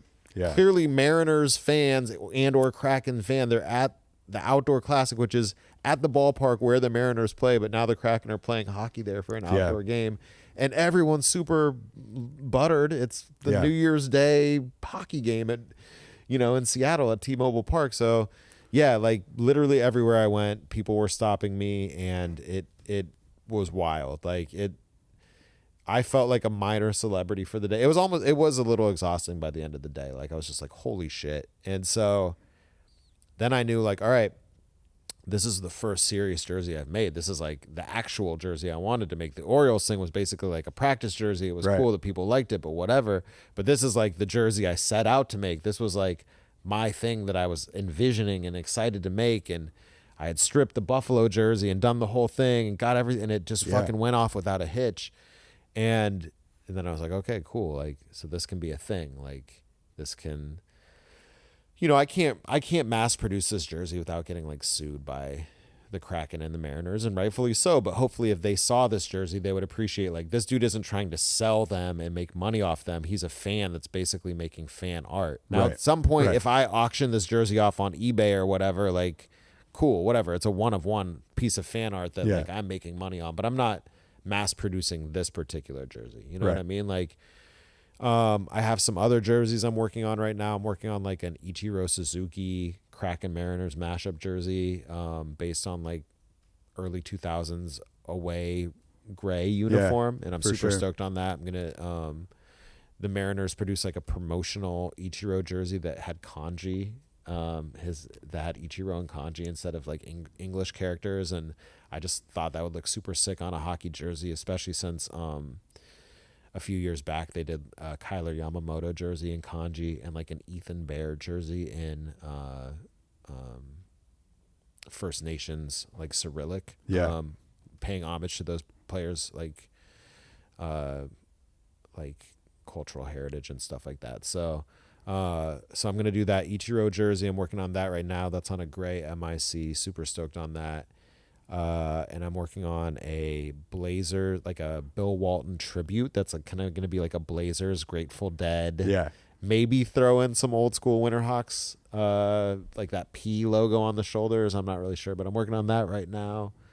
The MF Doom jersey just went crazy online. So as we knew it would. We knew it would. I knew after the it was so exciting, yeah. like just knowing that like what you were cooking up, and you're kind enough to like send me different stages of the jersey and maybe like some of the decisions you had to make about things that you thought were going to work out that did not, and just like so fun to finally see you share it. But I think one of the things you mentioned like earlier was maybe I don't know exactly what the words you use to describe it, but it is the exact feeling, or like the reason I think that this jersey is so cool is because it makes you do a double take. Because like at first glance, if you're not really paying attention, you might just think this is an old Mighty Ducks jersey, you know,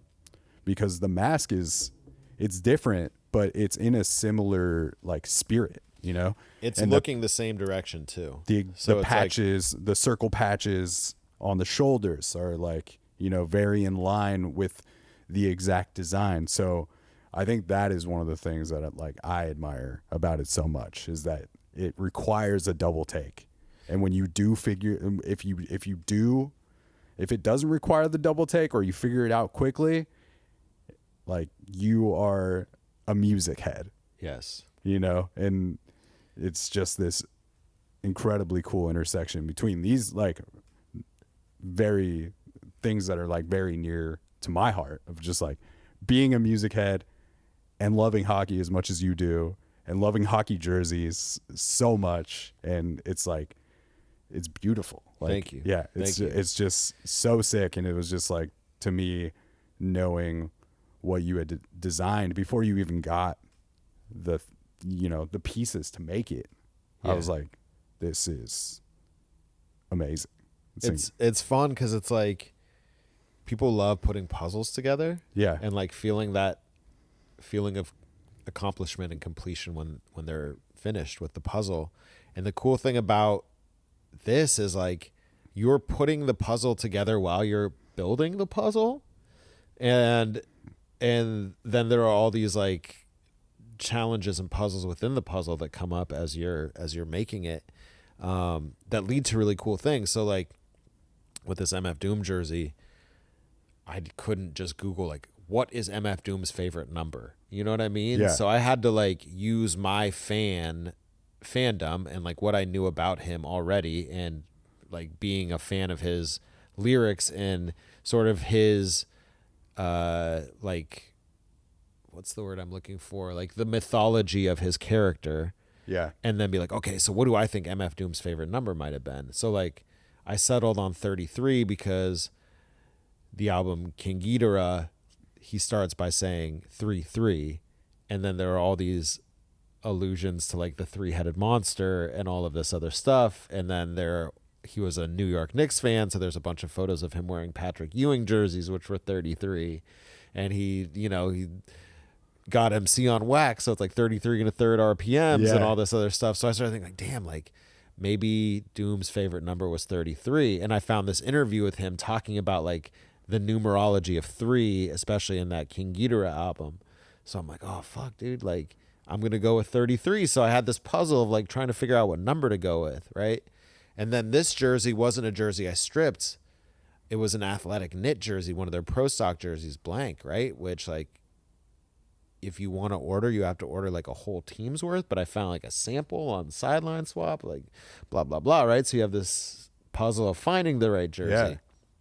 But it had this logo on the back. On hockey jerseys, a lot of times the brand will put, whatever it is, will put a logo on the back, right? So sometimes it becomes iconic, like the CCM logo.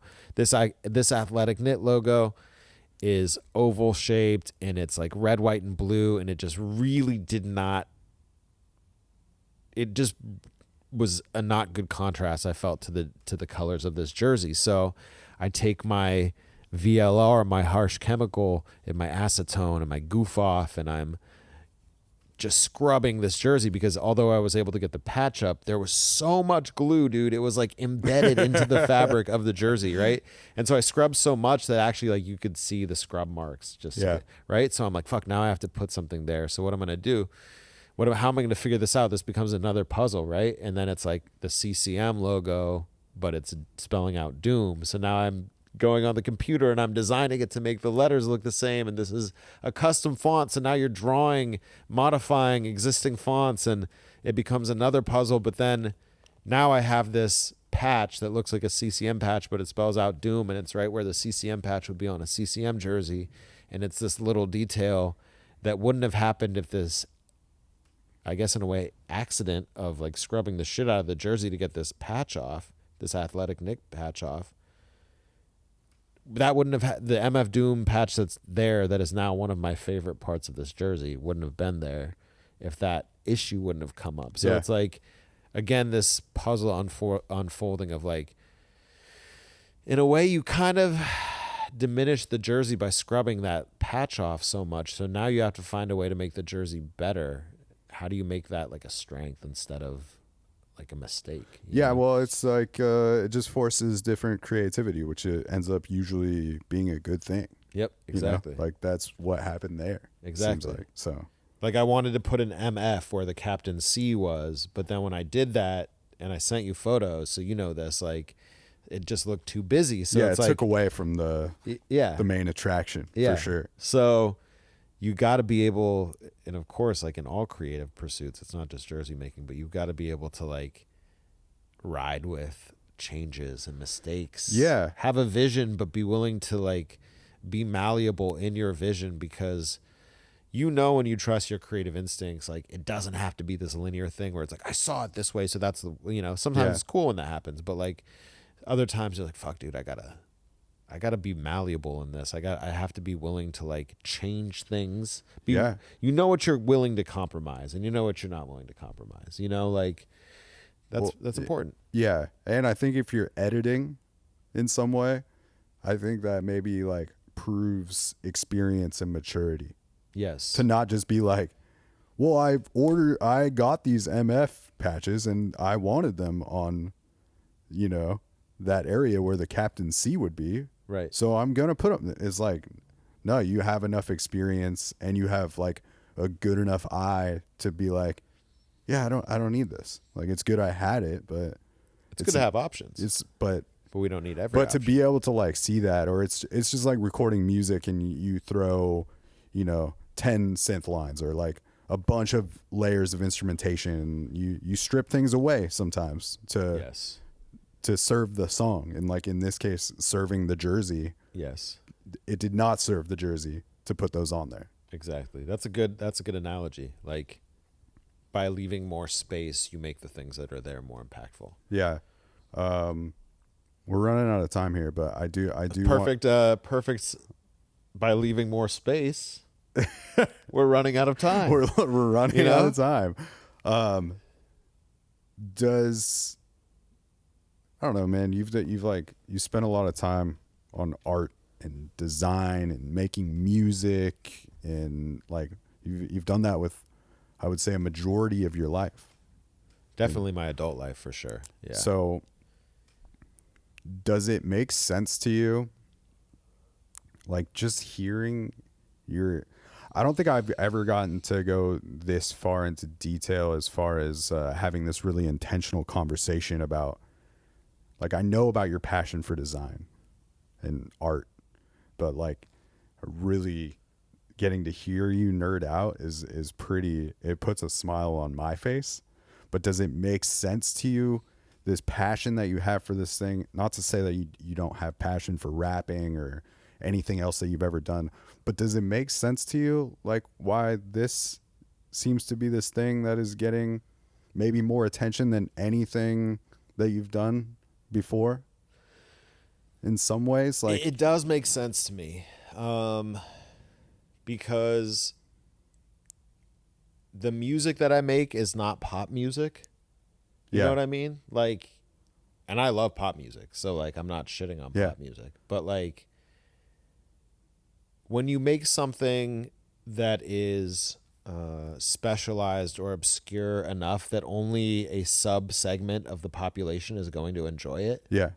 Like it can get really big. Like Doom made that kind of Yeah. music and it got really big Right. because he had this like iconic branding and like this really unique style and this like cool legend behind his character or whatever, right? So like I'm not saying that obscure things can't get big, but most of the time obscure things remain obscure. You know, and like I had to come to a realization like a long time ago with music that it's like, dude, you make like underground art rap for like graffiti writers and people that enjoy like dense, wordy wordplay, Yeah. bar type. Not everyone is into that. That's not the hip hop that most people put on their headphones at the gym when they go to work out or that they're like hanging out with their friends and they're Yeah. drinking, they're trying to turn up are going to listen to. So it's like, that's cool. I make that stuff because that's what I'm into. But like, I don't have this like, you know, preconceived notion that that's necessarily going to be like wildly popular on a large scale. And like to an extent, same thing with my drawings. I think my drawings have become more popular than my music because like art is accessible to people in the sense that like with words it's very even coded things, like it's pretty clear what like the message is and what I'm trying to say, whereas like nonverbal art is like much more open to interpretation, which I think is kind of the cool thing about it. But to answer your question, I do know why these jerseys have had like a viral quality. Like I don't think like my music hasn't been listened to like hundreds of thousands of times, you know? Yeah. Like maybe cumulatively it has, but like there hasn't been like one track that has like 300,000 plays or whatever. Yeah. One, it's like it's accessible to people in the way that we talked about why hockey jerseys are popular to begin with. Like they're not just a hockey thing, they're also like a fashion thing and like a cultural style thing. They tap into like things that people care about. So like people who are fans of a certain team are usually fans of all of that city sports. So like this jersey that you're wearing taps into people that love Seattle sports. Right. And usually people that love Seattle sports also love like iconic throwback branding and get really excited about that. So then we have the intersection of like cool throwback stuff, an interesting new take on two iconic logos that no one has ever seen from the same city. So with dedicated fan bases, probably of both teams. And it coincides with a sporting event, the Winter Classic, that only happens once a year. Yeah. And then for the MF Doom thing, he's this beloved cult-like figure whose mask signifies like an interest in non-mainstream, boom bap centric underground hip hop, and this iconic like Mighty Ducks jersey, which in and of itself has super unique like design and color scheme and is iconic because of 90s pop culture, which like is also inherently tied into 90s boom bap and underground and stuff like that. So those are the reasons these jerseys are taking off, you know, and it's fun playing with that. It's fun playing with these like it's images and colors and iconic, you know, jerseys and branding and stuff like that. Like it's so much a departure from this like highly detailed pen and ink stuff and printmaking that I do with Jung Telly. So it's like cool. It's, you know, a lot of my Jung Telly stuff is like black and white pen work, and here we're dealing with like bright, vibrant colors, like bright fabrics and you know, it just, so it hits. And then I also think that like when people see that, oh, not only are these cool jerseys and people are interested in them for the reasons I mentioned, but also then it's a craft thing where it's me sewing them and stuff like that. So then people are like, oh, not only do I appreciate that for like pop culture reasons, but I appreciate that this is a handmade thing that the person who designed the logo is also then like sewing the patch onto the jersey. Put like 100 hours into a jersey or something. Yeah. I mean, probably not that much, like, but I'm putting hundreds of hours into jerseys. You know? For sure. There are other jerseys we haven't talked about today too, which we don't have time to, but you know, like, I don't know. I guess what I meant with my comment in some way, and you definitely like did a great job of explaining like why you think things are popping off, and I think you're right. But also there's something about like the joy I can see in your face just talking about the jerseys. You know, I think people like have to know how much you do love like when you make something like this. I think it is because you love it. Yeah. You know, and I think people can just see that like in the work. When the same way we talked about like how stoked you are to get a jersey with your last name on it for the first time, or how stoked you are to see your whole hockey team wearing a jersey that you designed. When I wore that jersey to the Winter Classic and I knew like the hours and weeks leading up to it of me just being in my basement, like my girlfriend and I bought a house, and like as we're like moving into this house, like we bought the house, we got the keys like a couple days before Christmas, so it's like we're moving all of our shit, there's like a snowstorm, her dad's in town visiting, there's boxes everywhere, like blah blah blah, all this stuff, like the holidays, but also I'm in the basement sewing the jersey through all this stuff. So it's like your art projects are with you through your life, so like they'll remind you of certain periods in your life, but like there was this cool like chaotic period but also like centering to make this jersey, and then I got to wear it to the game, and like that same excitement that I had in making it, like, and then seeing it go like kind of low-key viral on the internet in the first like hours and days that it was up there, I then got to experience in person because all these people were like super stoked, and like it'd be like I remember like you know, like the band Heart was playing during I think the second intermission or something, and Amanda and I were like walking around trying to get a better view, and I ended up again like everywhere I went, every 10 feet or whatever, someone was talking to me about the jersey. And so like this mom started talking to me, and she had her adult kids with her, and like it was a whole family thing that they were at the game, you know. And so like I got a photo with the whole, like they're like, can we have our whole family get a photo with you? It's amazing. Like, stuff like that. Just you know bringing joy to people. Yeah, so it was like cool. Like I got to share my joy in that, and making it with then people who like love the Mariners and love the Kraken, and like are super excited to be at this event and understand like why this is a cream jersey and it's not in Kraken colors, but like in not even the current Mariners colors, it's in throwback colors and stuff like that. So yeah, like that's why I guess now sort of I'm realizing what you're saying, and what I'm agreeing with is like the reason it popped off is because I loved it so much. I loved it enough to make it, and then like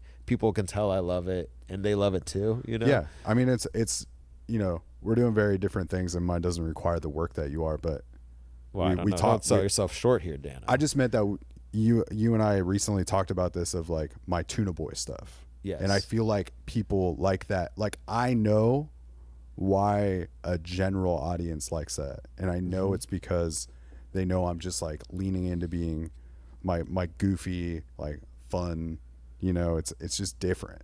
Yes, and you're authentically enthusiastic about it, right? And like Amanda, who I mentioned earlier, like my girlfriend, like she cannot stand tuna. Yeah, like any kind of canned fish, and she also has this thing about like creamy things and fish. Like she doesn't like mayonnaise mixed in with fish. Yeah, like she doesn't like when I eat like fish tacos with like sour cream on it or anything like that.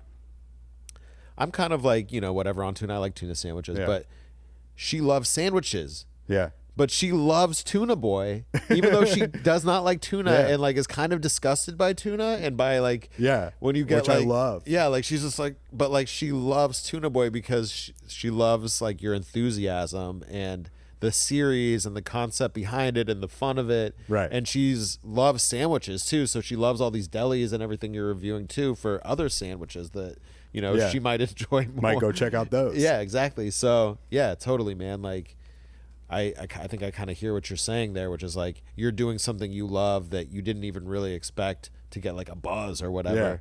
But like because of loving it and just doing it for fun, it's kind of like getting a little more traction than this thing that you've made your job that you're like working really hard on or whatever. Yeah. It's like, I don't know. I genuinely am having so much fun, not just like recording myself eating the sandwiches, but like it's the editing that I'm having so much fun with. And I'm like trying to make it fun, you know? And it's like taught me a new skill. Like I don't really know video editing before, and not that I'm using some like intense program to do it, but I have acquired video editing skills that has like been super helpful in teaching me how to make the clips for the podcast. Like all of that was relatable. All of my knowledge making these clips for the podcast was built upon these Tuna Boy videos, because I was making those before I started filming the podcast. Totally. So it's like taught me this new skill. Like you weren't doing a bunch of sewing before you were making these hockey jerseys, and like now you have this new skill.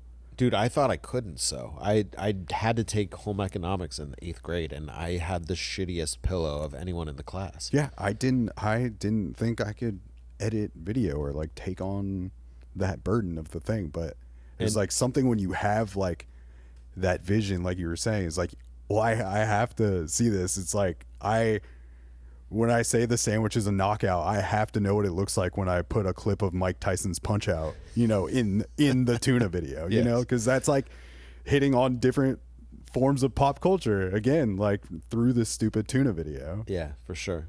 Yeah. So I love that, man. I love Tuna Boy. We need to bring it full circle. We're gonna make a Tuna Boy. There's gonna be a Tuna Boy jersey. jersey. There's gonna be more some other collab works. Yes. In the in the future, but I'll definitely put all the links in the episode notes so people can keep up with you. Like I'll put your your personal account and the Slowpokes. Yes. The new Slowpoke sweaters Instagram account. Yeah, I'd kind of been posting everything just to my personal, which I guess like has my music on it too. So it's kind of low key like a professional account, but like, it's not the Jungle Television account that only has Jungle Television stuff. So I had been posting my hockey jerseys there because they were like a hobby and are a hobby. And, but then like when they start doing crazier numbers than I've ever done on anything else, like it's kind of like, oh, okay, you better like make a dedicated thing for it. So that's where Slowpoke sweaters comes into play, and sweaters of course being the proper term for a hockey jersey. The real hockey heads will tell you they're not jerseys, they're sweaters. And they'll keep you warm. Kind of, yeah. They'll also keep you cool. That's the cool thing about these like polyester knit jerseys is like you can wear one of these in the summer. I feel like say you're going to like the Cathedral Park Jazz Fest, and it's like a hot day, but it might get like a little like breezy at night. You throw on a jersey, and it's like you've got long sleeves, but it's also extremely breathable. So like the air flows through it. So yeah, utility, style, form, function. Gotta love those hockey jerseys. Do you want to talk about your plans for this Doom jersey? We can, yeah. I don't know if any of the people who are clamoring for one of these jerseys is going to be either A, listening to this podcast, or B, listening to this podcast this for 2 hours. But I was like, hey, Alex, you should come over. We're going to do like a real focused hour. Yeah. 2 hours later. I love it, though. I feel like all of it is necessary. I don't know. Like there's been times in the past where you and I've gotten stoned on the mics and maybe meandered a lot. I do feel like we've been in this in the right spot the whole time. Yeah, it's been pretty dedicated. Like I said, I think all your nerding out is just a reflection of your passion for this, and I think it's important. Yeah, for sure. I've like, it's wild. To anyone who might still be listening, just find something to be excited about. Like that's, I think, one of the main things. Like when we deal with so much anxiety and stress and mental illness in our culture, and it's like, of course, dude, like people aren't fucking excited about the shit they're doing. Like, and maybe they shouldn't be, because like they're in a position where they're being forced to work like a demeaning job or a job that doesn't pay them well or any, like I totally understand, like as hard as the work that I do is, and as like physically demanding as it is, and how many hours it takes to do and all this other stuff, and it's not like glamorous by any means, like a lot of the time, like I'm so grateful that like I can still get excited about like some of the stuff that I'm doing. It seems like such a gift, like, so I just hope that anyone will find that. And I encourage, because if you get excited about something, like you'll find a way, and it might not be your career like tomorrow or whatever, but like you'll find a way to like build that into your life in a way that gives back to your ability to like sustain. So yeah, these jerseys went like kind of crazy on the internet, and I messed up because like I knew they were going to, and the same thing kind of happened with the Kraken jersey where like I was like, okay, I'll like post it here and then I'll do like a reel later and kind of really roll it out with the reel. But like just the few photos that I post on Reddit to like the other, what I just think are like the Doom nerds and the Jersey nerds, like someone with a blog or someone with like a Twitter, like reposts them and then that gets shared like 8,000 times and then it has like all of these upvotes and views and so like, you know, that's basically what happened. I posted photos of this jersey on Twitter to two subreddit or on Reddit to two subreddits, the Jersey subreddit and the Doom subreddit. And by the next day, like it was viral on Twitter basically. And it was just like and shout to them. I'm like, I appreciate they got it out there, but like, it was just like an underground hip hop blog that reposted it, but they don't really give you credit. They're not like, oh, this is the dude's Instagram. Like, which is fair. Cause I didn't even put that in my Reddit post. So it's like, now I realize I need to watermark it. But through all of that, there have been like hundreds and hundreds of people that have been like, I need one of these Doom jerseys, you know, like, and so I obviously can't sew 100 custom, like they won't be done for 2 years, you know, like, so I am going to partner up with a manufacturer that I know does good work because I've had a relationship with them. They've been doing our Pine Cones hockey jerseys for the last, you know, 5 years or whatever it's been. And we're going to get them going. It's going to be a little slow because this coincides with all of North America returning to hockey in the next month. So, of course, the factories are backed up. And I don't want to just post this jersey and be like, this is the pre-sale. I want to get like the actual jersey from the factory in hand before I post exactly what it's going to look like. People will be able to order it hopefully around mid-September, and they'll be delivered like probably around Thanksgiving, but like definitely well before Christmas. Yeah. So I'm thinking like a 2-week pre-sale period.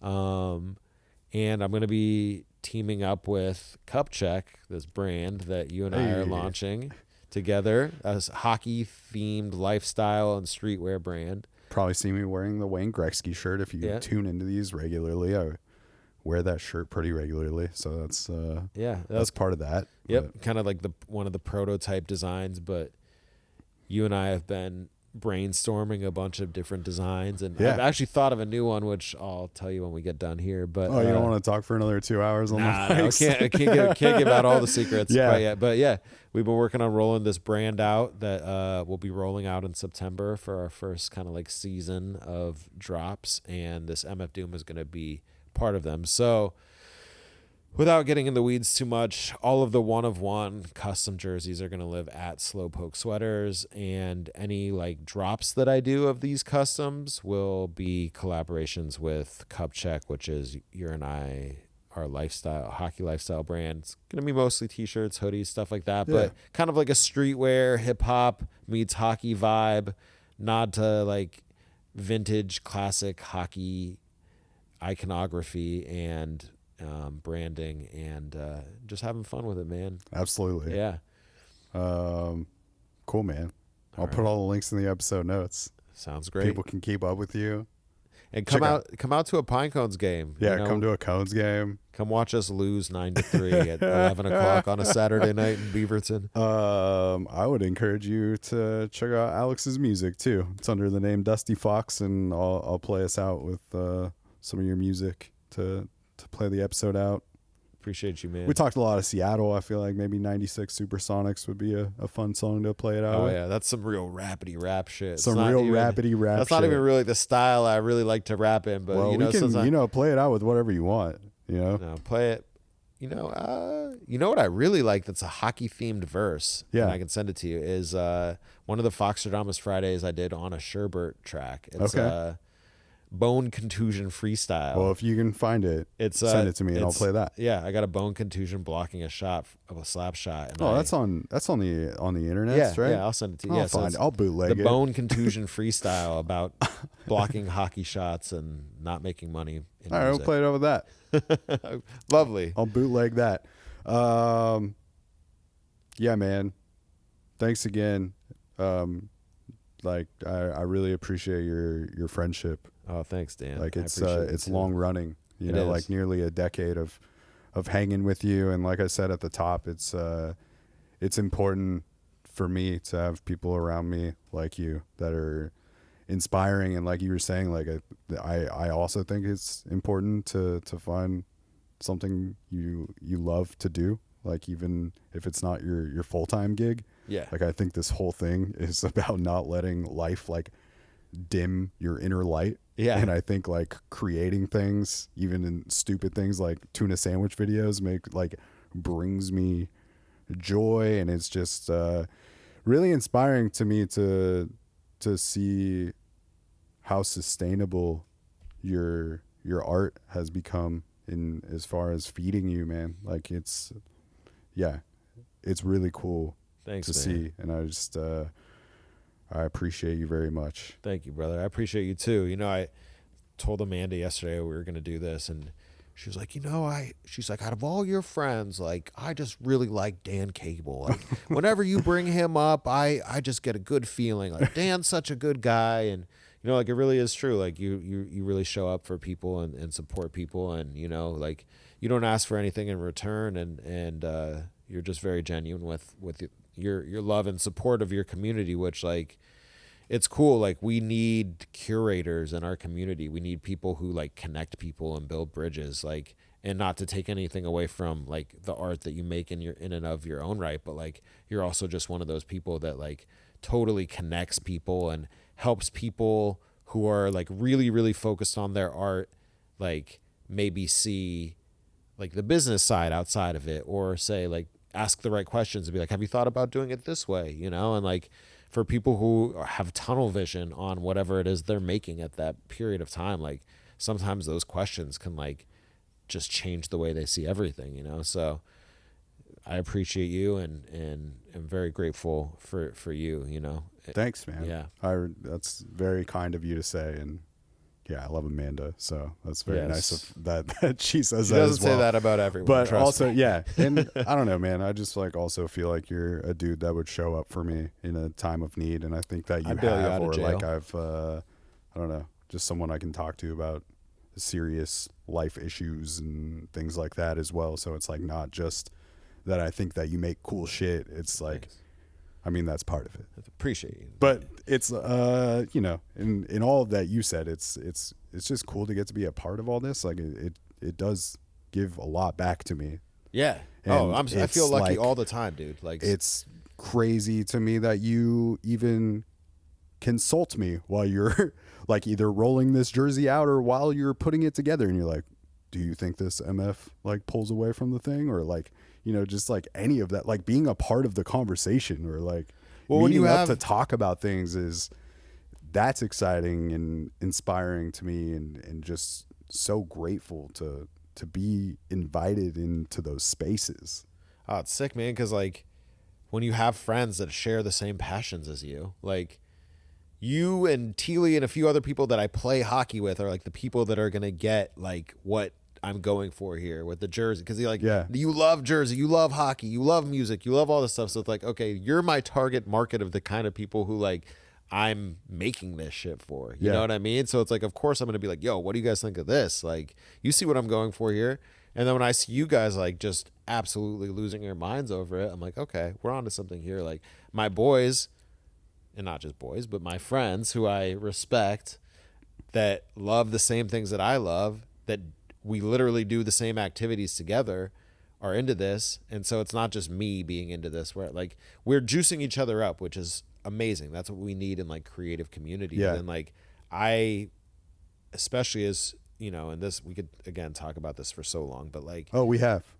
okay, I'll wrap it up here, but you know what I mean? Like I mourn for people, especially as we exist more and more in our like isolated on the internet communities where like we're part of these but like we're really just on our phones. Like they say, especially like a lot of adult men don't have like close friendships, you know? And it's like to get to cultivate these really healthy friendships, especially as like a man with other men who like in a society where like men's mental health and like community and friendships aren't really like like we can admit that they're kind of at like a dearth, I guess you could say, or like a deficit where like not a lot of people have like strong, like not, and I shouldn't say not a lot of people, but not everyone has strong friendships of like 10 really close friends that they like, let's say, play hockey with or make music with. A council of people. Yes, where they can not only like big you up, but also be like, you're fucking up. You're being a piece of shit. You need to not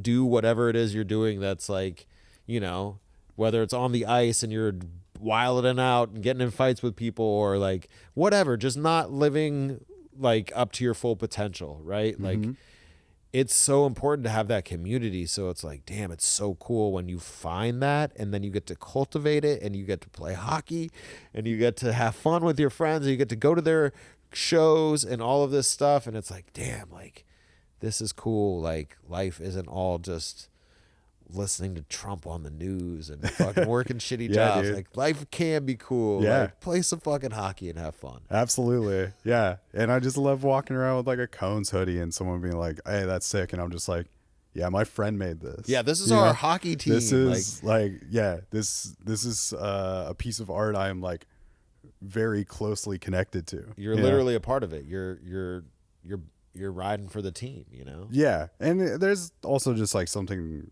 to get like creating relationships with people's art that you value, like a real personal one.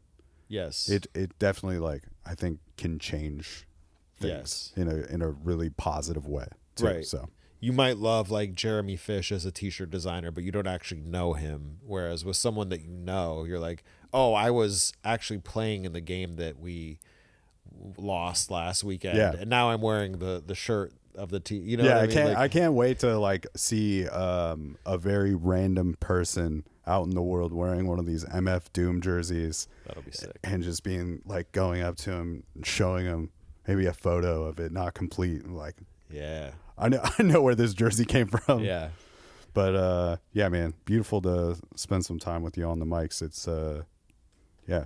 You too, man. It's always a pleasure. It's very, very cool, and to like finally get to have you in this space. Thank you. You know, yeah, we're not just like doing this in one of your living rooms or. Yeah, you're not just listening to me ramble and rant. You're like, when is this guy gonna shut up? Like, I gotta get out of here. All right, man. I love you. Love you too, man. Links will be in the episode notes so you can keep up with Alex, and that's the Jelly Jams. Oh my God! You don't even dude. have to say it. I already know. I almost forgot though. You don't We're have so to. deep into this thing. Know, Will you please hit the I'll say listeners with the tagline of the show? It's a program. He nailed it, everybody. He needs no instruction. He knows that it's a program. He's done it before. He's a veteran of the podcast, and that's the Jelly Jams.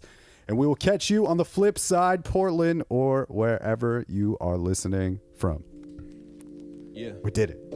It's a program. Sometimes an hour turns into 2 hours. Yeah. Came to my own conclusions, then made some home improvements. I blocked a slap shot from the slot and got a bone contusion. Second game, this campaign lost. They want to stop our movements, cruising, making inroads to the top, but they're just not gonna do it. Hobby rapper, hockey player for the same damn reason. You start to treat it like a job, then you get jaded feelings. $4,300 check made from 1 million streams, and what a shame, you should be proud of that, but it won't keep you eating. They say the money's in the movement, ticket sales and touring, merchandising, advertising, product sponsor stories. If what I'm seeing on the screen is hurting more than feelings, call me an elitist, but that shit to me's just not appealing.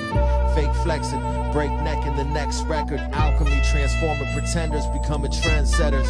If it don't get better, then it only stays the same. Inundated with this rain and candles couldn't hold a flame.